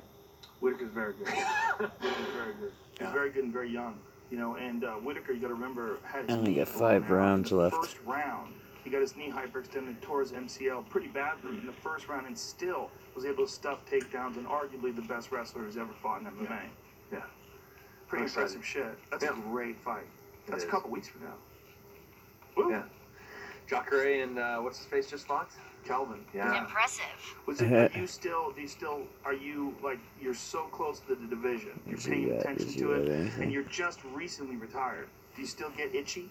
I have a crazy competition bug, but not to fight. I'm going to do a bunch of jiu-jitsu this year. I'm competing in long gun, smart marksman stuff, 3-gun, heavy steel stuff. So what is a long gun? Is that like Get to the safe zone. Yeah, really long range. But not so. There's a bunch of different styles. There can only be one winner. Yeah, there's Let's like go. guys that run around and shoot around barricades very quickly, and then there's kind of slow aim fire. Stay alert. NRA style, where you're going standing offhand or weird shooting positions. And then there's it doesn't matter. It just matters how far you can shoot. That's it. Yeah, So, I have a buddy who's into that. yeah. He's into banging steel like a mile away or whatever the fuck it is. Yeah, that's it. Crazy ballistic calculations and literally calculating the curve of the earth. Yeah. Yeah. Get in the pressure, car. I mean, the temperature of your ammo to a degree plays a factor. That every imaginable, measurable thing plays a factor in how the bullet is going to fly. It's a real touchy subject in hunting because there's a lot of people that are getting into that with like really long range shots on animals. Yeah. The question about whether or not it's ethical and who's it ethical for. Yeah. Okay, I don't know where I stand on that. we can't all fit in the car, I so really love- let's go. I bounce between rifle hunting and bow hunting. As a There kid, can only the be first one time winner. that Let's go. I took a shot that I wasn't 100% positive the animal wouldn't just fall over. I mean, my dad scuffed me up, you know, and I was like 11. So there has since then been the honor and responsibility has always been on the hunter to, without question, know the animal is going to fall right then, right there. We're not stalking it for 2 days. You know, I'm not following a blood trail for 9 hours to see an animal hyperventilating. Now it's not even good. Huge adrenaline spike. You know, it's like right there, that's your meat, and you're going to go get it. Right. So that's best case scenario, but even then, animals jump the string. Yeah, and how do you do that when you're shooting something that the bullet flight is going to be up for 6 seconds? Right. Yeah. You know, Is it really that long? Yeah. How long is it like if you're shooting, say, 1,000 yards?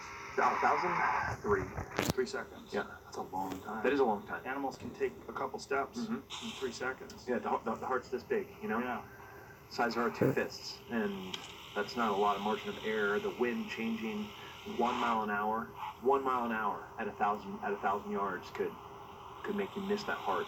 Wow. No. Yeah, it's one of those weird sort of things where people are getting into it. Guys, stop it. Aspect of it. You know, you shot this elk at 800 yards, and most people go 800 yards. You tell somebody you shot something at 200 yards, and go, oh, it's a good shot. Yeah. It's reasonable, ethical.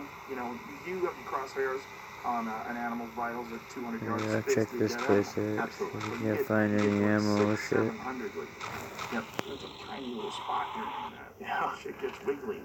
Yeah, I mean, Stay alert. yeah, I think you're a conservationist. Yes. I think I'm a conservationist, and we're talking in the tens of millions of dollars go into conservation from hunters every single day from hunting, and the U.S. Department of Wildlife, they don't know how they're going to be paying for the protection of habitats without hunting permits because the number of people that are hunting are shrinking. So I mean, there's a huge influx and question about how moral are different styles of hunting. What are the best? And how are we going to make sure that we protect these animals and protect their habitats? All the while, you know, I was telling you about that elk I shot at the beginning of the year. And I had a clean broadside shot at 600 meters, and I was like, I'm shooting a 308. Totally stupid doable. You know, I can do that almost in my sleep on my home range, but I'm shooting an animal. And I was like, no, man, let me just walk this guy down another ridge. Yeah. So move upwind, come back down. And, Thanks for stealing my kill, the bud. next shot was at like 320. You know, one shot and he sits down. It's alright, though. We're all on the same I think team. the responsibility always, in all things, should fall on the individual. But now it's just getting all the individuals to actually have responsibility. That's where it gets really stupid. Really stupid. And there's just people that they're not good people. They weren't raised well. Are people good? Some people, in moments. Yeah. What do you mean when you say that? I don't know. Like my mom and I, we argue about this a lot. Yeah. She's like, she thinks people are inherently good. You know, and I'm like, well, you've seen so much of the bad. Obviously, I'm gonna have a calloused. I'm not gonna have the most objective perspective, but like I want to think people are good, but like I think hunters in general. Let's just use that as because that's what we're talking about right now. Of 100 hunters, what percentage are going to do the right thing? Are going to do the moral thing, the ethical thing, the thing that's the best interest for the animal, for conservation, for nature? Out of 100, you know, if they're on a hunt, I would say for sure the majority. And now it gets down to, you know, guesswork as to what the numbers are. But I like 60%. More, I'd say more. I like to think it's in the 70s or 80s. I wish it was 100. For sure. You know, and I wish anything other than that was just a mistake. You know, but there's going to be people that poach. There's going to be people that cross property boundaries when they know they're not supposed to. There's going to be people that shoot an animal when the season opens tomorrow morning and they get there, you know, a day early and they see an animal and they just say, fuck it, I'm just going to shoot it and hang it and say I shot it the next day. There's like gray area stuff, you know, where you're definitely doing something illegal, but it's still hunting. You still have a tag. You know, and it's so people bending the rules. Yeah. Like and then there's people that just, you know, they'll shoot 2, 3 animals, and they're only supposed to shoot 1. They'll hide the meat. Yeah. There's always going to be people like that. Assholes. Yeah. Selfish.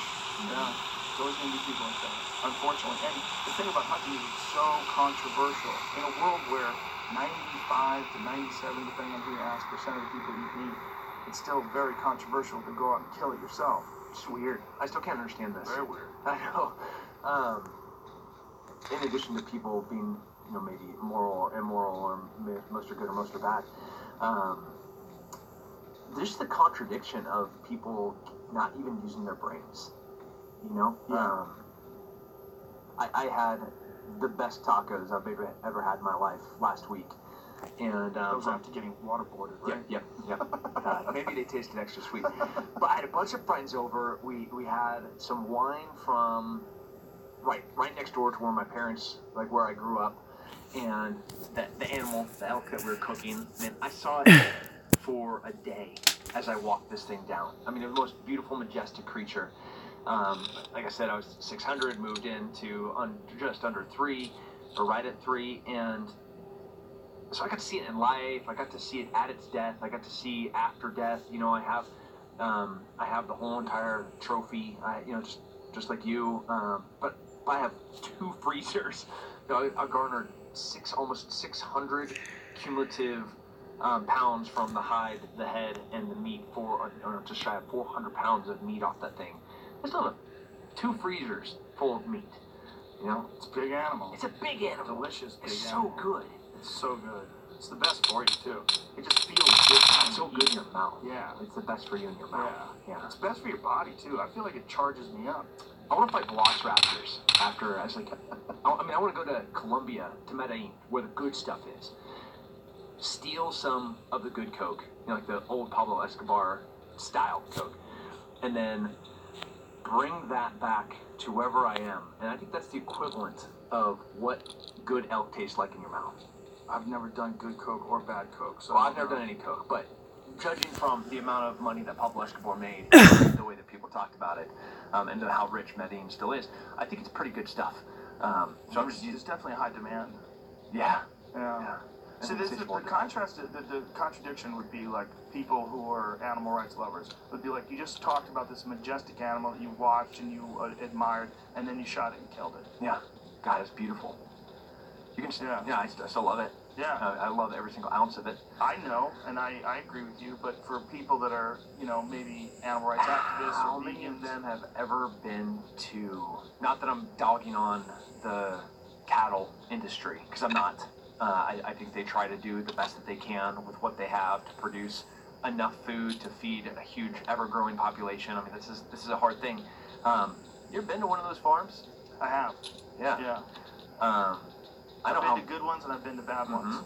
Yeah. I know how my animal died. Yeah. And it died fast, peacefully, right where it loved being. And never felt anything, never saw anything. It just crumbled. Yeah, there's also the balance of life, too. There's just, unless you want to bring wolves and more mountain lions into Texas and to wherever, you know, you're hunting. They tried that. That's not working. It's not working. No, they brought the wolves, and now they're looking to hunters like me to come in to balance the wolves, because the wolves are decimating the herds to a degree that they've never seen ever, because there's no balance. There's nothing to balance the wolves. Right. So what was the amount of available food resources, now the wolves are just killing everything.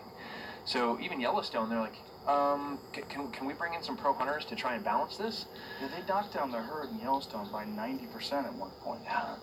90%. Just from the wolves they brought in the 90s.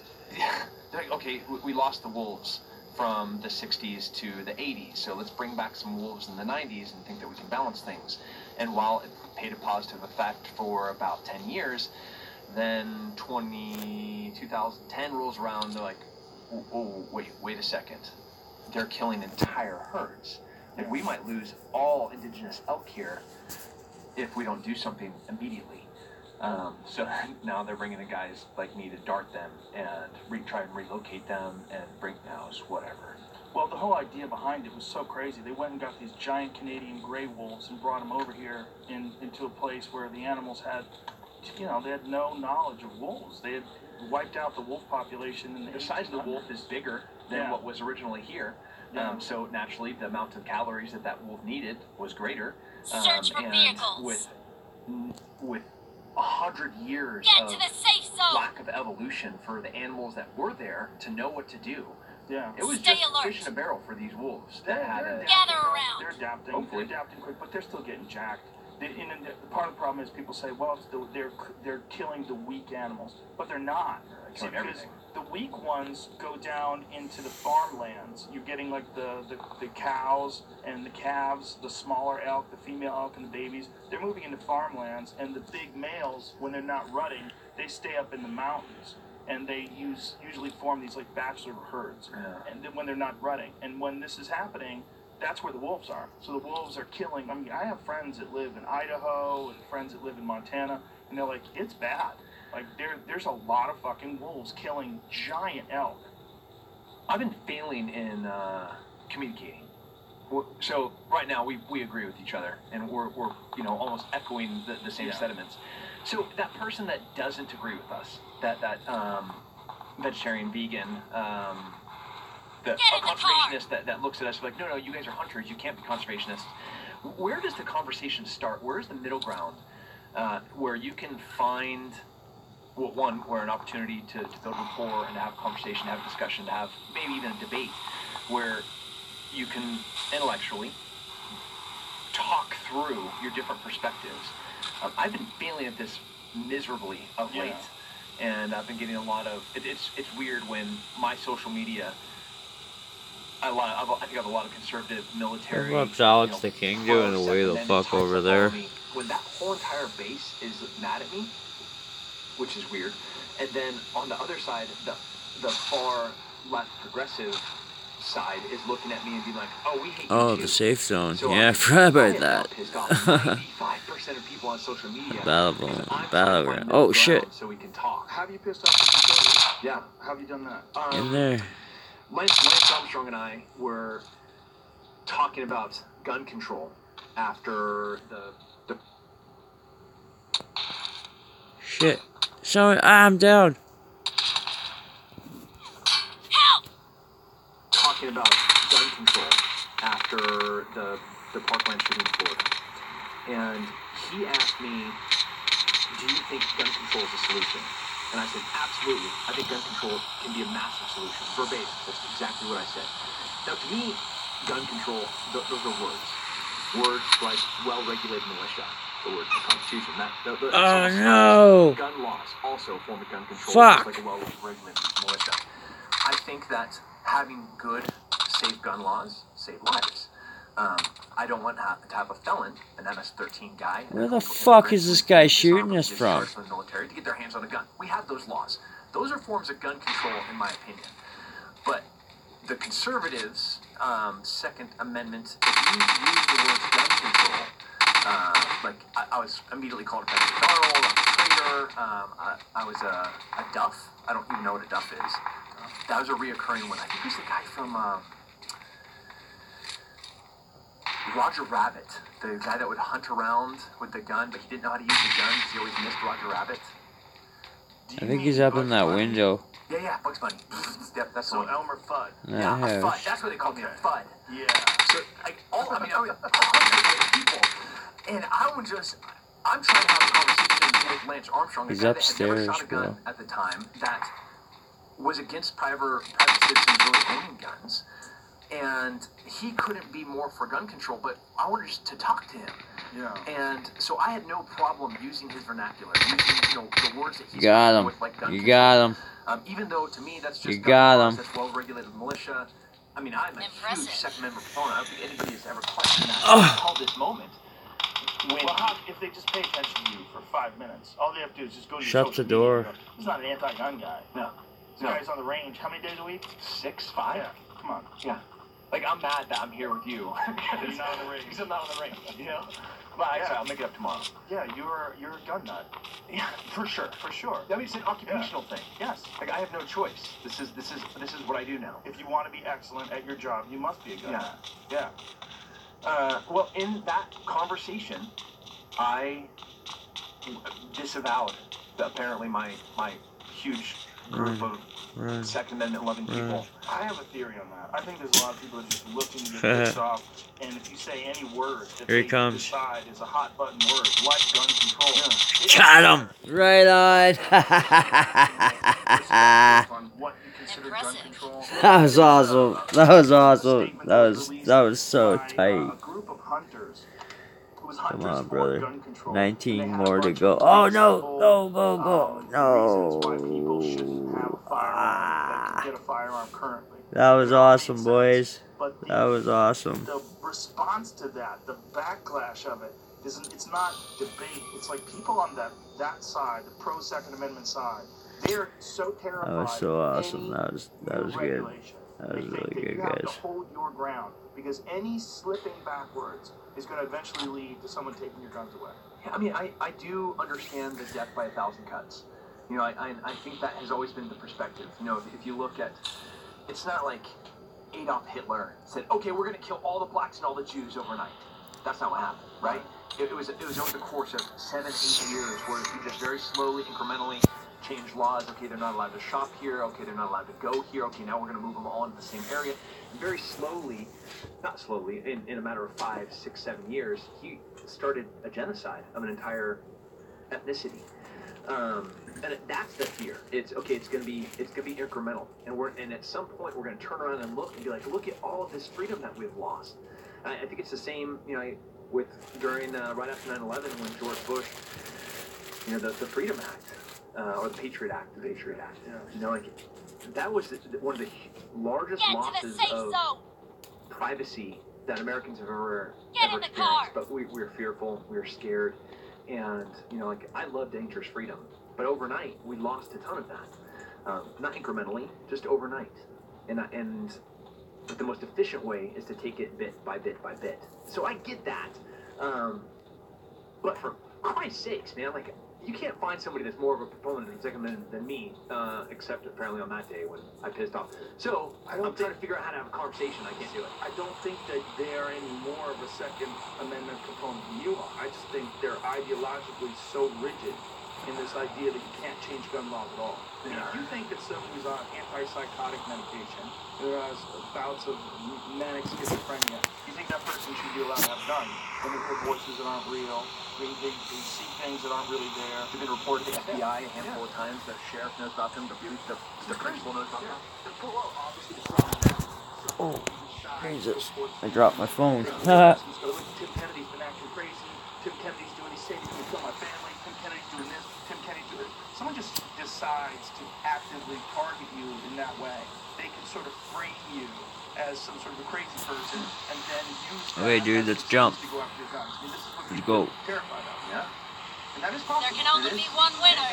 Let's go. And there's no due process on the backside. Okay, so if somebody was wrongfully put on a list or you'd not be allowed to buy a gun, how do you get off that list? Right, how do you? I don't know.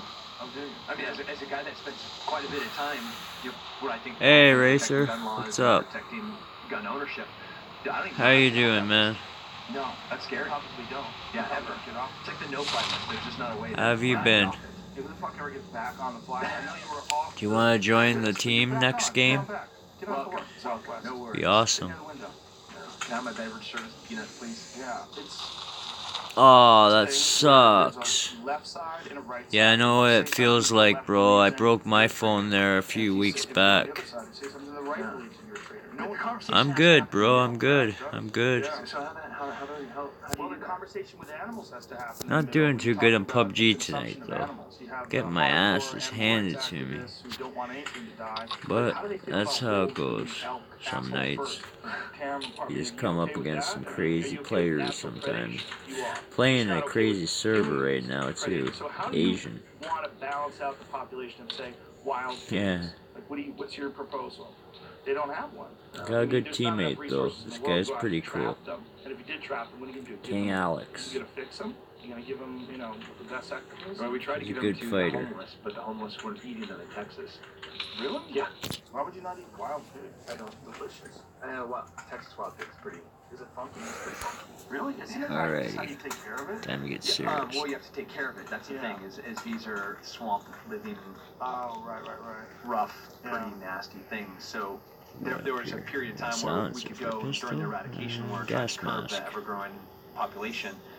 If you shot 45. X number, you could bring maybe a fat sow in and Oh to a shit. food shelter. Hit the And trigger they have a butcher, and before. then they tried to serve it, and they're like, Hit nobody the was eating trigger. it. Didn't mean So to. then we tried that for about 6 months, and then they said, forget it. We're just wasting money trying That is just so goofy. What a goofy Alright, world we live let's in where go. people who are starving. Let's get out of this are place. Let's picky. pick clean. There's a I car don't right want that here. wild pig. Vehicle right Well, over maybe, here. I mean, in their defense, maybe it's just really poorly handled. You Landed find in a time to good get it, spot. it's tainted, Like that. it smells bad, and I don't know. I mean, it's entirely possible that somebody fucked it up along the way. Yeah. They don't treat wild pigs in Texas like you would treat like a It's deer Joe shot Rogan. and you hunt it down. The Joe Rogan experience. You had to, get the perfect I like position. that dude's podcast. Wild pigs are shooting them out of helicopters. I mean, I'm sure you've seen those Ted Nugent videos. Oh. You do that? Heli hunting? Yeah. Well, there'll be farms. Yeah, I like the Joe Rogan in, podcast. It's pretty cool. North of Austin, south of Dallas. They're losing 10 to 15% Oh, shoot. of their agriculture every single year to wild pigs. Millions of dollars. Yeah. So if I'm you a have big $10 fan million of the ranch, you're losing $1.5 Joe Rogan experience and the Phil DeFranco show. Those are my two favorite YouTube shows. Besides my own, of course. $1.5 million is a lot of fun for But these guys. And then on the flip side, you have a bunch of I'm nowhere near their caliber guys yet. that are coming to, because it's for fun. That's I mean, there's the not- funny thing. There's not much fair game here. There's not stocking these animals. It's thermals. It's white lights. Oh shit, I can't even drive this fucking car. People try to build these things, and we're not even making a dent in how fast these things are breeding. Yeah. You know, a sow can have, at the age of 1, it can start having 3 or 4 litters a year. With 6 months. Oh, it's crazy. I think they can start breeding in 6 months. They're talking about And cows. a year, and each litter can have 6 to 10 pigs. Yeah. We're done. If they're zombies, it's over. It's over. Well, if they were predators, I mean, imagine if these things were like wolves. Oh, if I've wolves imagined. spread like that. Not that you have. Yeah. Oh, we got Yeah, you don't know how to go to sleep at night. You just nailed it, Joe. You got it. I mean, could you imagine if wolves were doing that? If there were that many wolves and they were just roaming through the country, Bruh. packs Oh. of 1,000 Another wolves. direction now. Boom. Yeah. So perfect. Pull it back. Pull it back. Use your mind. buddy shooting at somebody. I mean, that conversation is the conversation where the vegans run into an ideological wall. Like, what do you say about that? You want to just live and let be? Yeah. Well, you're not going to have any vegan food because they eat vegan food. Okay, you're not going to have any food. The pigs are going to eat all your food unless you're growing your own food. And then what are you going to do if the pigs break your fences and eat your food? You don't have any food left. Oh, they break your Okay. They do break your fences. They break your everything. They are big and they're powerful creatures. And So they you gotta play it eat on a tablet, eh? nesting birds, anything that's small. That's cool. I mean, there's some videos that we have from Texas of a big boar running away Oh, with an axe to steal my buddy's fawn in his engaging. mouth. I mean, they eat everything they can. They're monsters, and they're delicious. Killed somebody. I'm gonna go and I need to check it out, see what's going on over there before he gets ambushed by another You know, guy. he's in Monterey County. He has Because I see them trough over there. pig pond, and he has a herd of pigs that come every night. And it's almost like a Yes, visceral somebody response for me to ran watch over my there. dad drive down in his 4-wheeler and feed these things. Where I'm like, oh no, Whoa. dude. Why does he feed them? Okay, because he loves them. Yeah, he could elk come Friggin' through nerdy. there. You know, like he has Thule elk that wanders his property. We got shilling. So he has a bunch of these wild pigs, and so he and his my mom, they sit on the porch and they watch the wild animals and the deer, and it's kind of cool. Super cool. Get to the safe zone. But then like the Texan in me is like, I want to just get rid of all of those things. You find a They're knapsack abomination. first. Missouri has an interesting take on it.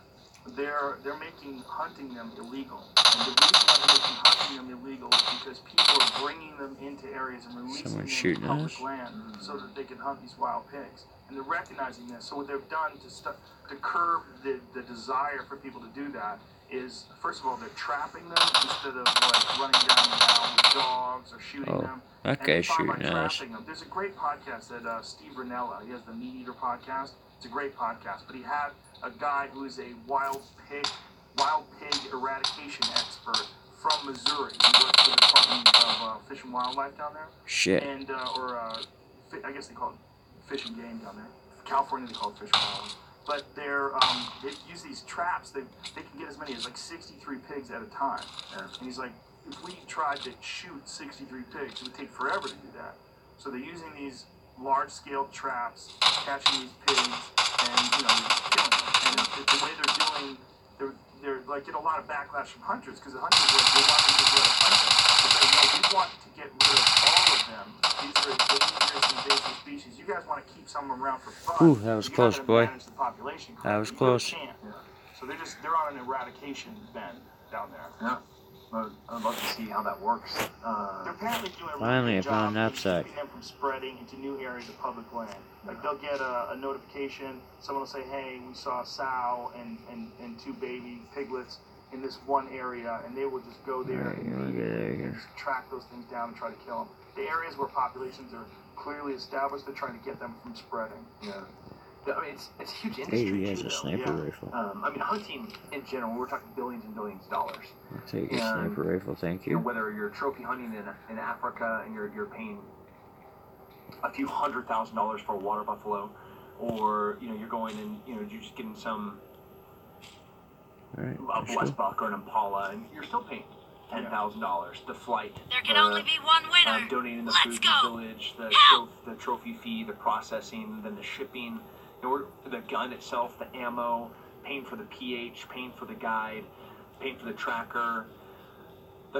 That's all real money. Yeah. And then even on the local and American side, deer hunting, elk hunting, pig hunting, still billion-dollar industry. Yeah.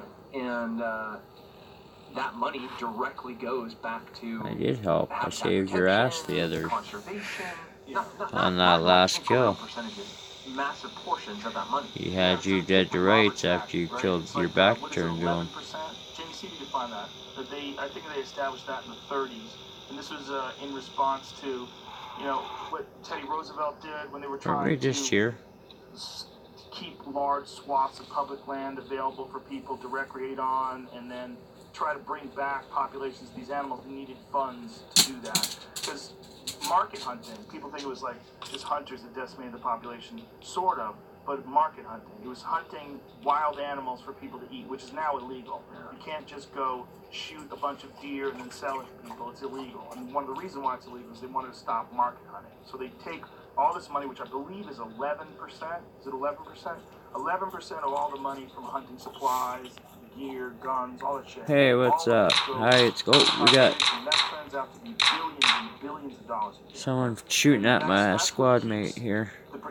I get outside real quick. See what's going on. See what we got fighting. Disappearing or declining. The firearms and ammunition industry asked Congress to impose an excise tax. I mean, that is amazing. Got him. Got him with a headshot. Wildlife conservation in the United States. The Pittman-Robertson Act passed in 1937, known as the Federal Aid in Wildlife Restoration. So this is how wetlands get preserved, wildlife habitat, traveling corridors for mule deer, how they keep them from getting developed. All that stuff is through conservation money that comes from hunting. The difference between the amount of money that comes from hunting and conservation acts that gets donated to preserve wildlife versus animal rights groups is so stunning. you can't even count. I mean, it's like not even pennies on the dollar. It's nothing. It's like they don't donate it. I mean, some people donate a few dollars here or there to things, but the vast majority of the money comes from hunters, which creates this really confusing place for a lot of people. That's the that middle are opposed ground. to killing animals. That's ends up being like the middle ground conversation that nobody will actually have. Right. Yeah. But that's the conversation about Africa too, right? That those animals, when you let people hunt them, they're worth a lot more than if you just let the poachers come in and they're protected. And they're protected. But the moment the hunters go away, they disappear. But the animal rights activists and the vegans would like us to move past that and get to the point where we don't kill animals at all. And if you eat animals, you get it from a lab. It's not impossible. Yeah, sure. Go to Africa. It's fucking hot. In Africa, it's probably impossible in the current state. Yeah. Unless some massive evolution happens with consciousness and people just stop being people. What's your gamer tag? Which is North to South Africa. Send right an on invite. The border. Mine's kevdog. They kind of like gave it this whirl of trying to. 90% of the exact right location, but they outlawed the hunting of some specific wild game. And hey, Max Mongo. Freddy back. Okay, we're just gonna let them go because you're not. That's your gamer tag, okay. All of their animals disappeared in a year. Poached. Okay. In a year, 1 year, all of them were gone, just disappeared. So the intent was, okay, these are nearing endangered, so we're gonna not allow people to hunt them. And then they went from endangered to almost endangered to absolutely endangered, critically, because nobody was protecting them, because there were no hunters that wanted them. It's hard to wrap their head around because it's so messy. It's not a clean issue. It's so messy. You see some fat slob holding his rifle over a lion, and you Let's know, have a there's look no way outside for a second. I thought I heard some noise on my back deck. And just, you know, and mount it on his wall. There's a photo that I got off the internet of a guy. He looks like he's about 500 pounds. He's just overflowing with gluttony, and he's got a rifle, and there's a dead lion there. And I'm like, okay. Alright, this is everything that's wrong with hunting, because he's not going to eat that lion. Like, why did he go over there to shoot that lion? It's one thing if that lion was, like, hunting his family or interfering with his cattle business. And, no. That guy flew over there. He waddled over to the bog pod, rested the rifle down, and pulled the trigger on, you know, one of the biggest apex predators on the planet. Everybody should have a problem with that. It's fucking weird. It's weird. But now here's the contradiction. If those animals aren't worth money for people to hunt, then what happens is, what happens in Zimbabwe? They just kill hundreds of them because there's too many of them now. Because people aren't hunting them, so they're decimating the ungulate population, so they have to curb the lions. So instead of getting $50,000 or $100,000 a lion from a hunter, which goes to the villagers, goes to conservation, goes to hire professional hunters, now they get nothing, and they have to pay someone to go and shoot these lions. And they shoot all of them. They shoot all of them. And you're like, well, this sucks. This is not good. None of this is good. This ain't good both ways. It's not good to look at that fat guy standing over a lion, and it's not good to look at these, you know, these government people shooting 200 lions and just dumping them into a hole somewhere. The whole thing's a mess. And that's Africa. Here, you know, we try to do the right thing. Where, you know, if you're gonna get a bear tag from Colorado, or get a bear tag from New Mexico, for that tag to be issued, you know, they measure the amount of food that's in each district, and then they're going to issue 6 tags because there's enough food there's 12 bears there, but there's only enough food to feed 6 of them. So they're going to issue 6 tags. That, or all 12 of them might starve to death, or the majority of them. So they're going to issue, and you can go and buy your 6 tags that leave 6 animals in that area, in that region that you're able to hunt. You're paying for that tag a lot of money sometimes. If you're out of state, you know, you're paying a few $100, $500, $600, $700. Flights, hotels, it's for a bear. It adds up. It adds up. But, you know, I understand the mindset of people that don't want any of this to happen. I do understand it. But I do think that they don't understand nature. I really don't think they understand that this is the best death these animals will ever experience. And they're not going to live forever in the wild. In the wild, they're going to be torn apart by something bigger than that. That's just how it goes. 100% of the time. Or they freeze to death, or they starve to death. Or they're starving, they walk down on the road and try to find some food in the town, they get hit by a semi-truck. Yeah, that happens sucks. too. Yeah, and I have a buddy who lives in Iowa, and when you drive in his neighborhood at night, you better go 35 miles an hour. Those fuckers are darting out in front of the street left and right. They're everywhere. Yeah. And you know, what's the solution? Don't drive cars. Drive your bike everywhere, man. Oh, okay. Good luck with that. Yeah. I get it. I get where those people are coming from. They're coming from a place of compassion, but it becomes very culty, and it becomes very very team oriented. They're team vegan. And there's like words. We're circling back where, you know, when you're trying to have that middle ground, that discussion, that conversation, there's like this pre-assigned talking points. Yeah. Where everybody from every respective side makes essentially the same argument. And you're just regurgitating what you've heard other people say, but there's no new thought. There's there's no one taking a step to either side. Like, okay, you know what?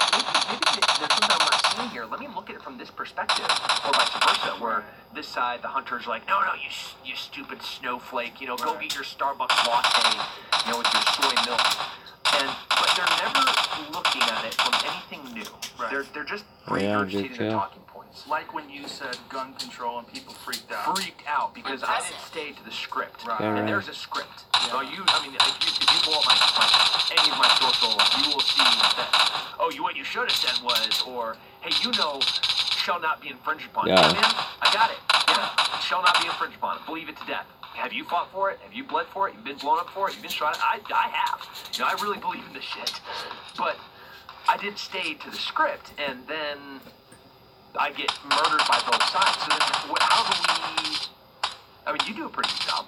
So teach me, Joe. How do you bring people in to have a talk? There's got to be a lot of people that disagree with you and say I do a terrible job, that I repeat the same things over and over again, and I agree with them for a certain amount of the conversations, like this one. I mean, I've had this conversation about conservation and animals. Yeah, my teammate Alex the King is the king. Because I think it's an important that if someone is listening to this podcast and they didn't understand how it all works, and they didn't understand that people who hunt and eat meat, they're not monsters, they're not evil people. Just like people who eat grain aren't monsters, because you callously disregard the lives of mice and rats and all the things that get ground up in combines and bunnies. I'm gonna go ahead and check these, but I don't large scale agriculture is myself bad, a target. period. It's bad in terms of factory farming, but it's also bad in terms of growing food.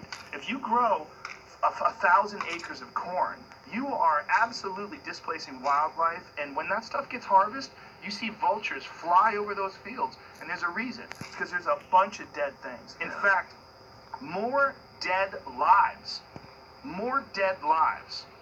occur in a pound of grain go over to than that occur in house a there. pound of beef. Because if you think that a cow is more valuable than a bunny because it's larger, like you've got some weird life thing going on in your own head. You tell me how to balance the soul's worth on body. Exactly, and how you feel about insects, because they are large-scale poisoning those fucking insects, and you know it.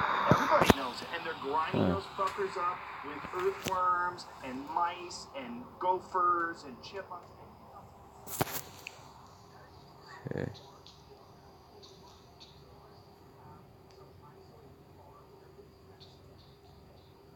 I don't think I got enough room in my backpack there. Drop.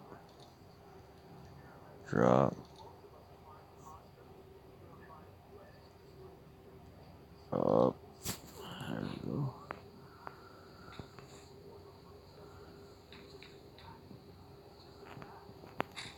Okay, let's go.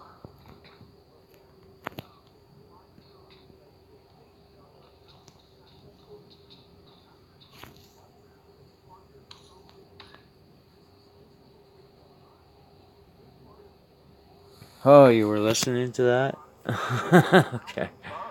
That's ground up into their grain. It's not a documentary, it's the Joe Rogan experience. This is just, you can't get around that. I love his podcast. You are being real. If you're being real. Yeah. And maybe that's the problem in the first place, is nobody is going to have the courage to come into that middle ground and let go of all of their baggage and all of their bullshit. Yeah. And if you're cool with eating bugs, Got him. Right on. That was a good kill. You don't want to eat animals? You're like, I'm just not eating. Okay. Shit. I have a friend who only eats fish.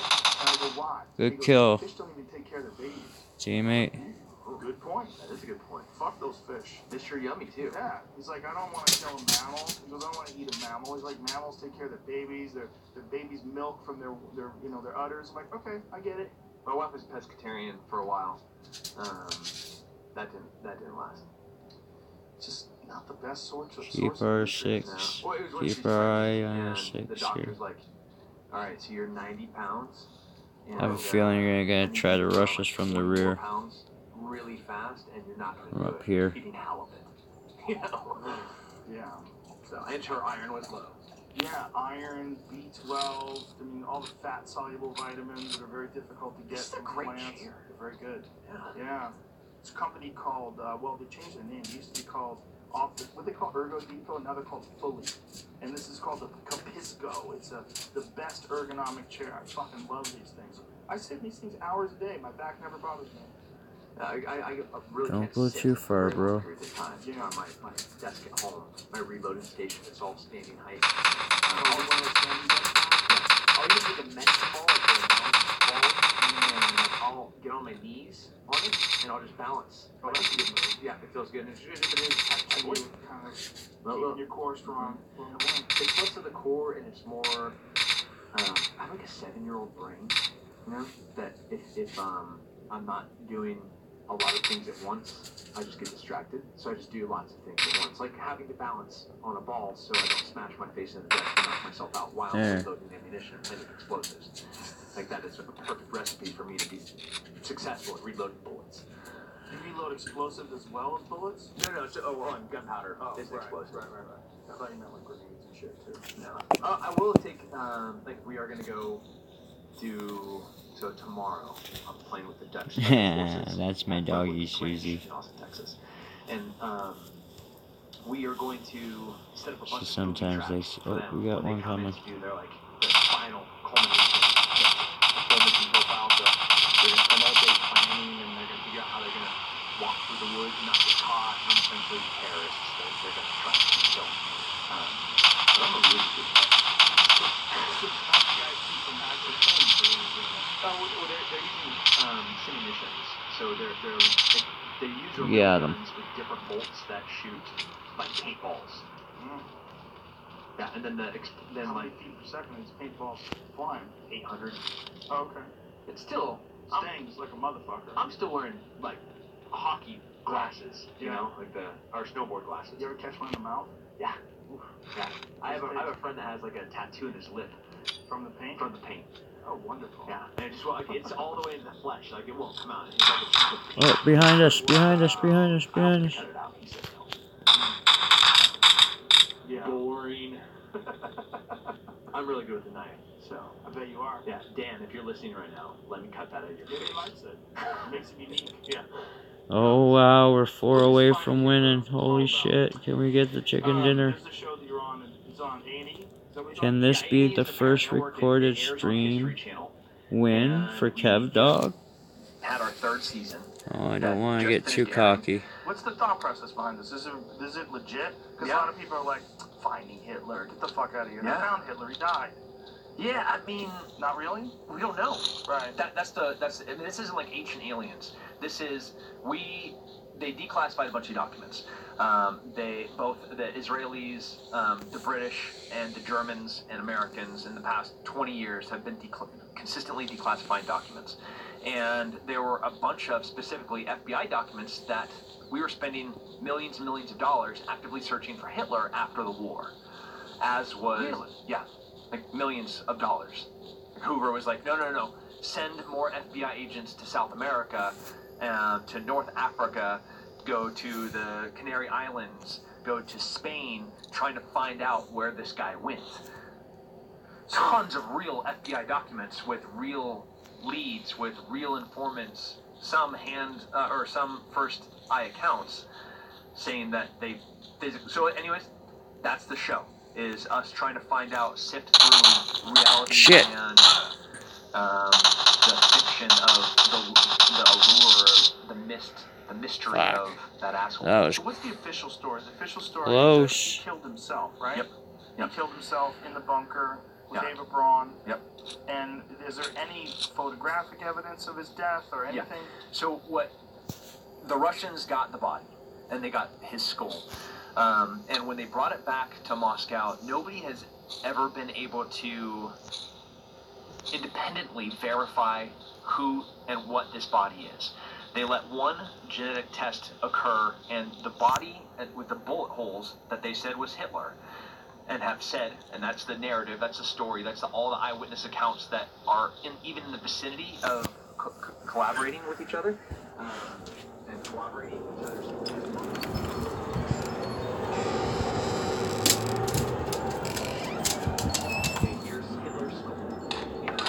Oh, Jesus, I'm getting shot at, I'm getting shot at. They're like, oh, well, this isn't Hitler, but they've said for the past 80 years. We won! We won! Oh my God, we won! Okay. Holy shit! The first ever win for kevdog. Thank you, the king. You are the king, Alex. You are the king. That was the greatest game ever recorded on stream. On this channel.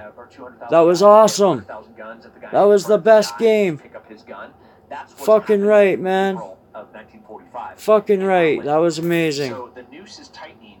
Alex the King, you rock. Chaos, anarchy, pandemonium. You are my new best friend, Alex. Is Berlin, 1945. So I don't know if you could get right on story. Right on. The way that we do it now, where we have just forensic experts that come in and document everything, and we look at all the different testimonies and say this is exactly how. It's not CSI. This is 1945 Berlin. All right. So I don't know. So there was no like absolute proof. No. And a lot of Nazis did escape and go to South America. The majority of anyone with power.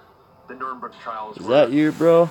Not a witch hunt, but it was to close. You ready? Let's do this. Let's do this. Let's go. That's what it was. Let's win another one, Alex. We're on a roll. If you want to.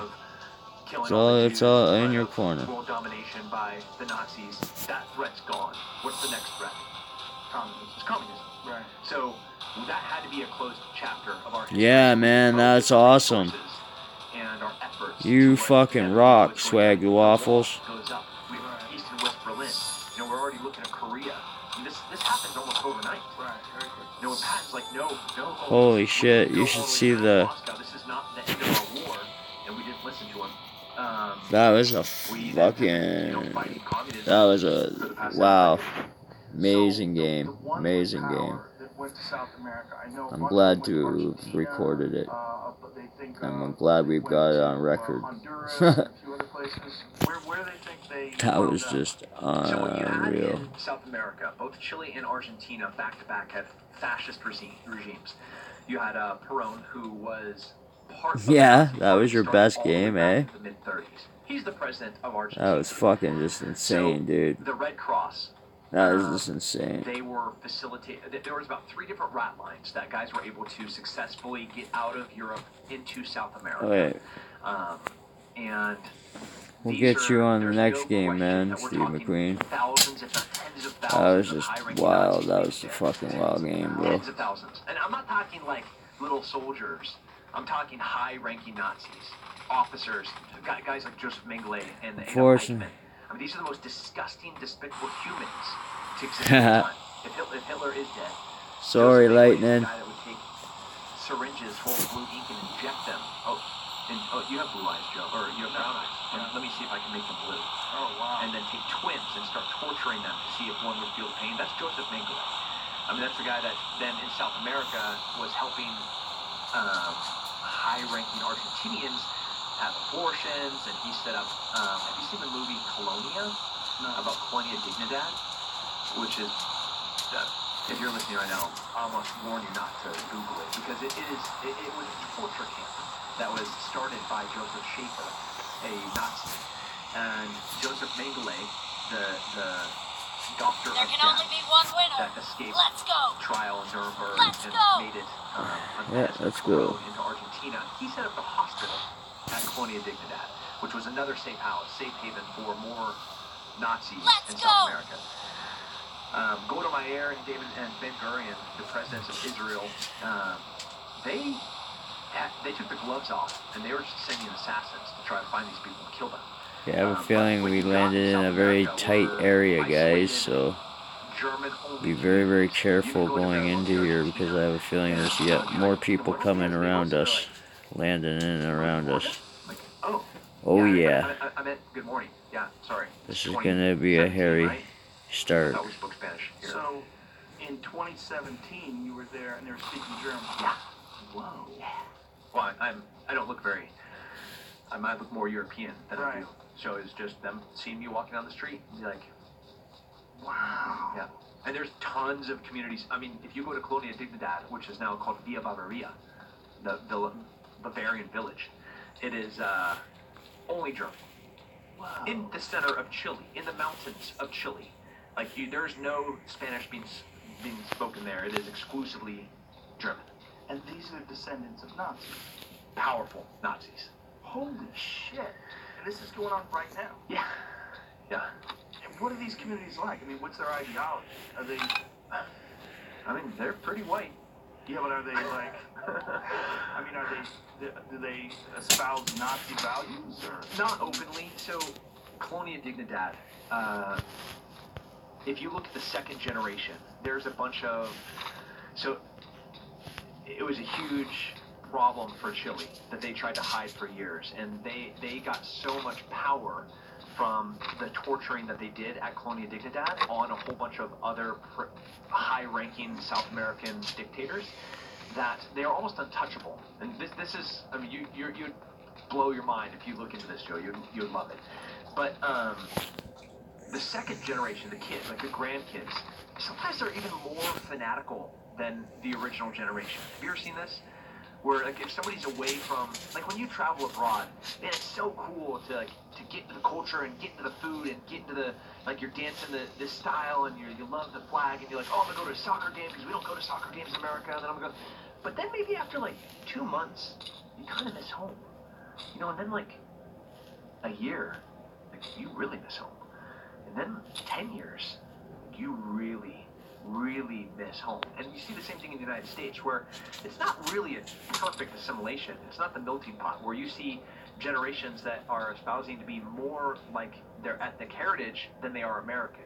You know, they're flying the Irish flag. Like, I'm Irish.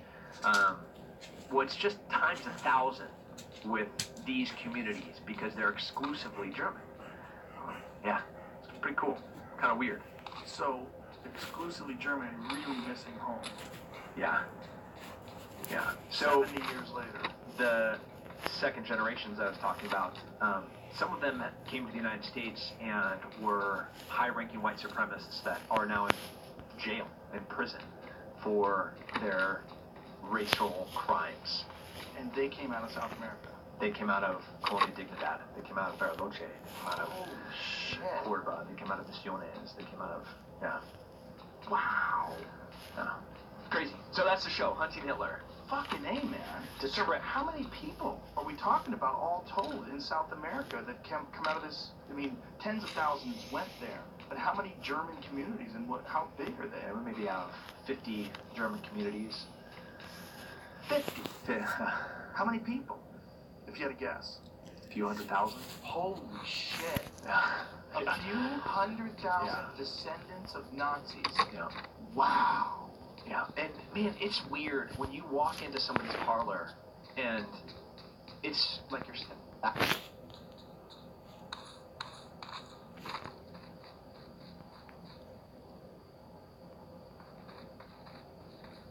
Wait, I just saw somebody. Walk into somebody's parlor and it's like you're stepping back in time into Europe. Like, I'm walking in, it's 2017, and I'm walking in Buenos Aires, Argentina, into somebody's parlor, and all of the tile is European, and all the style and all the art is very German. You know, we have like deers, and you know, not like red stags. We're talking German everything, things that Hitler loved.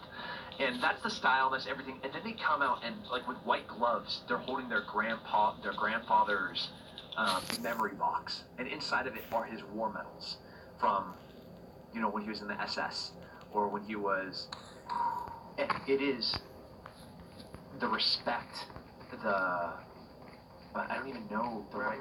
Yeah, I mean, it's like a whole, like it's like this is a gift from the Pope that they're holding in their hands. White gloves. No, I can't. First of all, Tim can't touch it. But I can appreciate it. And then they tell me the story of every single one of these things and how he got there, and how he then went and worked for the Buenos Aires News. You can't touch anything. No, they wouldn't. No, because I can. You're dirty. I'm dirty. Dirty American. Look at these. Look at this. Too brown. Yeah. Fuck, man. So we followed the first 2 seasons. It was really just unraveling the rumors of what happened to Hitler. The 3rd season was my favorite because I actually got to do real work. They said, okay, I got the 2nd season. I got to bring in more special forces guys, a CIA targeter, Nadia, who helped my unit kill Zarqawi in 2006. This is the team that is now looking at real evidence, trying to figure out, okay, how did we find bin Laden? How did we find Zarqawi? We looked at their associates, and we looked at how they moved, and we looked at how they communicated, we looked at what routes they were using to get to and from places, and then we just started tightening the noose, and that's exactly what we did in this 3rd season, was, okay, let's start following the Adolf Eichmanns, let's start following the Joseph Mengeles, and let's start following the Skorzynskis. Hitler's personal bodyguard, that was a colonel in the SS, that went on to work for everybody after the war, fighting, I mean, fascists do not like communists, so this guy was working for everybody to include the CIA, fighting fascism in South America, or fighting communism as a fascist in South America in the 50s, 60s, and 70s. Whoa. Creepy stuff. Whoa. Yeah. So hunting Hitler. Are there any legitimate eyewitness accounts of Hitler in South America? Or potentially legitimate? Absolutely, potentially. Whoa. Yep. Eyewitness accounts, I saw him get off a boat. I saw him meet here. And if it was just some person saying it, it's almost meaningless. Right. But if you look at the context of who this person is, the wealth that they have that they shouldn't have, like, can you explain how you got so rich in 2 generations? You know, like, okay, your grandpa got here from Germany in 1946. That's weird. And he's on a legitimate visa with an Argentinian passport. Also weird. And now he's a war refugee that's now worth millions of dollars. How does this work? But people, and then this is the hard part, people want to be connected to significant events, and especially in small rural areas of the world, developing areas. Like there's so little happening, and they want to be attached to something massive. And like the fact that they saw a U-boat land on this beach, and the hatch opened, and you know these cars were sitting there and they're doing Morse code, and this guy gets off and he had this little mustache. You're like, well, U-boats can't beach. That's not how that works. Right. You know, right. But you know what they're trying to do. They just want to be connected. Yeah. So, and now we're removed 70 to 80 years from the facts. It has been painful to try to use real science, real investigative tools to try to sift through this lore, you know? What do you think happened? I mean, you've been studying this for how long now? 3 years. 3 years. Yeah. If you had a guess, if you had like $1 million, you got to put it on one side or another. Did he go there? Yeah. Whoa. Jesus Christ. Well, I would say, man, that's the first time I've ever said it flat out like that. What I want to say is, the way history is written is wrong. That's clear. There's no way that we can say he died on this day. This is what happened. Here is his body, and so that's what the physical proof is. For sure, the woman that they were saying was Hitler is definitely not Hitler. It's absolutely not Hitler. That's a fact. So they don't have Hitler's body. So then our other option was, okay, is it Eva Braun's? Did they just grab the wrong body, right? So there are still descendants of Eva, and we try to have them allow us to do it. Then we try to go through like, they can get DNA off of the skull? Yeah. There's meat on it? No, it's like a tooth. Yeah. And but they wouldn't consent to it. So then we tried to do, you know, like where people have like the tree, their epic tree. Yeah. What's those websites called? 23andMe. Yeah. There's like a bunch of them. Right. We tried to go that route, but they wouldn't consent to it. No. The Ava Braun's family. They just want it going. They don't want it. Yeah. They're super pissed that we even found them. I'm sure. Which was hard. Which was really hard. Hold them down, get them to spit in the bucket. Yeah. Get in the car! I know. I got. I mean, or pull their need to trash know. and pull stuff out of there. No, I would totally not do that. Definitely not do that. But I mean, that's how they caught the Golden State Killer, right? It was off of a cigarette butt. Yeah. They got Let's DNA go! off a cigarette butt. So history's wrong. Get in the car! For it to be black and white like that. And search for vehicles. And again, if you go back to 1945, we needed scientists. We needed every single German electrical engineer, mechanical engineer, aerospace, anything. Yeah. You're on the V2 program. You know, and we want all of you, because now it's a race. It's a race. We have the bomb. Now we need delivery systems. Now we need to get to the moon. Now we need to, you know, like all of those things are real time. It's a war of dollars and a war of science. And we got all those scientists. Help! You know, the Russians didn't. Well, they got some. Some. Let's go! Operation Paperclip was what brought over what Werner von Braun, who was, when you talk to Jews that were in Berlin during the time that Werner von Braun was running his rocket program there, he would hang the 5 slowest Jews in front of the rocket factory in Berlin just to give everybody motivation to work harder. Yeah. It's a Simon Wiesenthal. Dumbasses, you're running out of the safe zone. Prosecute him for crimes against humanity. Stay alert. He was a Nazi. Straight up Nazi. And people, there's apologists that say, no, he was a scientist, he was forced into doing that. Like, that's like, okay. He's a Nazi. Yeah. There's photographs of him wearing Nazi garb, hanging out with Nazis. His rocket factory killed Jews. Like, these are all undeniable facts. Except the war ends and they're not Nazis anymore. Exactly. That's not how that works. Exactly. But they were forgiven because they came over and contributed to our rocket program. I'm not that good of a human. I don't have that in me. I don't have that, like... Get to the safe zone! Yeah, because they wanted to beat the Russians, and they knew the Russians got a bunch of them, too. Yeah. You know, the Russians got a bunch of them for their rocket program. Well, hell, the Egyptians did. Yeah. The Egyptians were trying to create a delivery system to drop bombs into Israel, and then Ben Gurion started having these Nazi scientists try to have them assassinated. They were mailing... The Mossad was...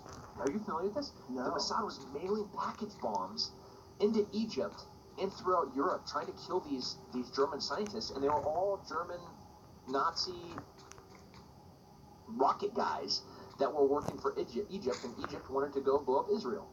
This is into the 60s. Wow. So they're still trying to find ways to kill the Jews. And they're like, oh yeah, we'll go work for you, Egypt.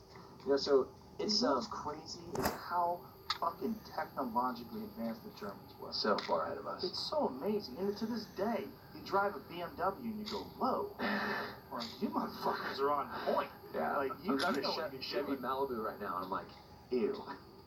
Drive a Corvette. Get a new Corvette. They're pretty fucking badass. It's all what you buy. But I mean, this German engineering in the 80s is fucking phenomenal. I mean, if you drove a German car from the 1980s and an American car from the 80s, it's like there's no comparison. Now I have a 1991 Porsche, and it's a fucking piece of engineering, man. It's a marvel of engineering. It's not fast like a modern car, but when you compare like the build quality and how they constructed it, how it's put together in comparison to a fucking Dodge Daytona from 1990. That's a hunk of shit. Nobody wants one of those today. Well, unless you're going to build a BBIE, then you want it. Oh, that's the only time if you could blow it up. Again, it's you. The way you think is different. You know, 13-year-old child trafficking, counterfeit money, and Dude, we'll be in some country, and I'll be walking by, and I'll look at a car, and be like, that would make a great bomb. I swear to God, that's what goes through my head. You know, Yeah. Well, that's how the business works. Yeah. We'll grow up someday. So when you're over there in Argentina and you're meeting with these people, and you know that they're the descendants of Nazis, and they bring out this grandfather's chest of things and war medals and all this jazz, like, what does this feeling like? Do you feel like these people got away with something? I mean, they kind of did, but these aren't the people that did it. But they're the descendants of the people that did it, and they're still worshiping those people in some way. Yeah, I had a lot of soul searching, trying to figure out what is the appropriate thing, what's the appropriate response, what am I supposed to be feeling right now? And I think I'm a pretty exposed person. Like, I'm in tune with what I feel. And one of the hardest days, we're in Chile, and I interviewed this. Hey, what's man, up, Sid? And Gaming with Sid. they are both. One of them is a second generation. How you doing, man? Playing some PUBG. Got my first win. As a Nazi. Separated from her I'm so excited. We're trying to do it. Win number 2 in a row. But she grew up there, and they're separated from her parents. She didn't know who her parents was. Her husband was a Chilean boy that was local. It's getting pretty late here, though, in Peterborough, Ontario. I think it's like almost 2 o'clock in the morning. And how everybody has food there, and he's a poor Chilean kid, so he was able to get onto the compound. Well, the local and the battery's only powers at 15%. So you gotta plug her in, charge this bitch up, or we're gonna die out. Testing him, and it got really violent and disgusting by the time. Oh, I thought you were somebody else, dude. I almost shot you. I almost gave you friendly fire. Being nursed back to health, being set on fire, being nursed back to health for like 10, 15 years. He finally talks what will be his future wife into escaping with him, and they sneak out in a cheese truck because one of his friends, when he was a Chilean kid, grew up to be a police officer in a nearby, and he was able to get a letter out to them. That's for sure. Stay alert, guys. They're gonna do a health inspection, and they hopped inside. We're gonna run into a big old mess of them soon. And he's telling me about the things that happened to him, and I'm not going to get into it. I mean, but they are the most horrible things that could happen to a little boy that you can imagine. You know, beyond rape, beyond being burnt alive, beyond being broken, for years and years and years. And I'm shaking because man, I'm in Afghanistan, and you know, they threw some acid on some kids, and I found those guys and I killed those guys because that's what you do when you hurt little kids. You know, I got a soft spot for people that can't take care of themselves, that can protect themselves. I think every real human isn't going to let anything weaker than ever get hurt in front of them. And so I was shaking listening to this story, you know, and I was like, and I know I have to go back to Colonia Dignidad the next day and put on, like, I'm a tourist guy hosting a travel show, and that was our disguise to get in there. Was like, oh, you know, this is a beautiful Bavarian village. You can come here. That was our little way in. And I was just going to go in and destroy that whole entire place. That was my plan. And the guy's looking at me, and he's like, I see your anger, you know, and I was like, yeah, I'm going to go hurt all of them. He's like, no, you know, no more pain. And I was like, okay, what's going on? And he looks at his wife, and he goes, she saved me. Every time that I was burnt, every time that I was broken, it was just love. That's how I got out. That's why we're alive today, and we're going to die of old age together with the woman that I fell in love with on this colony. The only thing that matters is love. And I was like, God damn, I like you, but I still want to go hurt all of those people. You know, so it's like... So these people that were doing this to him, what was their objective? They wanted to understand, I mean, so the same test that Joseph Mengele was doing in Germany in 1943, he's now doing in Chile in 1953. He just has a different population to test. They're not Jews, they're Chilean boys. They're strong, and they're wiry, and they need less food. They're not like I'm using quotation marks, the cockroach Jews that you just couldn't kill. You know, these were young, strong Browns. Like, these are their words verbatim that I'm using. You know, and it's like, yeah, I want to tear your guys' faces out and, you know, stick soldering irons in your ear because you guys are so evil. But then I'm the same as them, so I was just real torn. I didn't know what to do. I just wanted to kill them all. Well, it's the worst aspects of human beings is this desire to hurt people that are weaker than you. We're about to get shelled. Just coming into contact with that, and then some guy who has this most beautiful response to it. Yeah. You know, love saved me. I just want to die. Oh, fuck. You're a better human than I. So I never knew how to respond to these things. I wanted to, every time I'd see a new SS medal, or I'd see, you know, like this, the cross that they won for valor, like crazy, the equivalent of Medal of Honors these guys have in their parlors. These were Nazis. You realize your grandpa was just, yeah, yes. Total pride swelling in their chest. You know, I was like, oh, I'll crack you in the face, dude. So how did Mengele die? Did he die of old age? Of old age. He died on a beach in Brazil.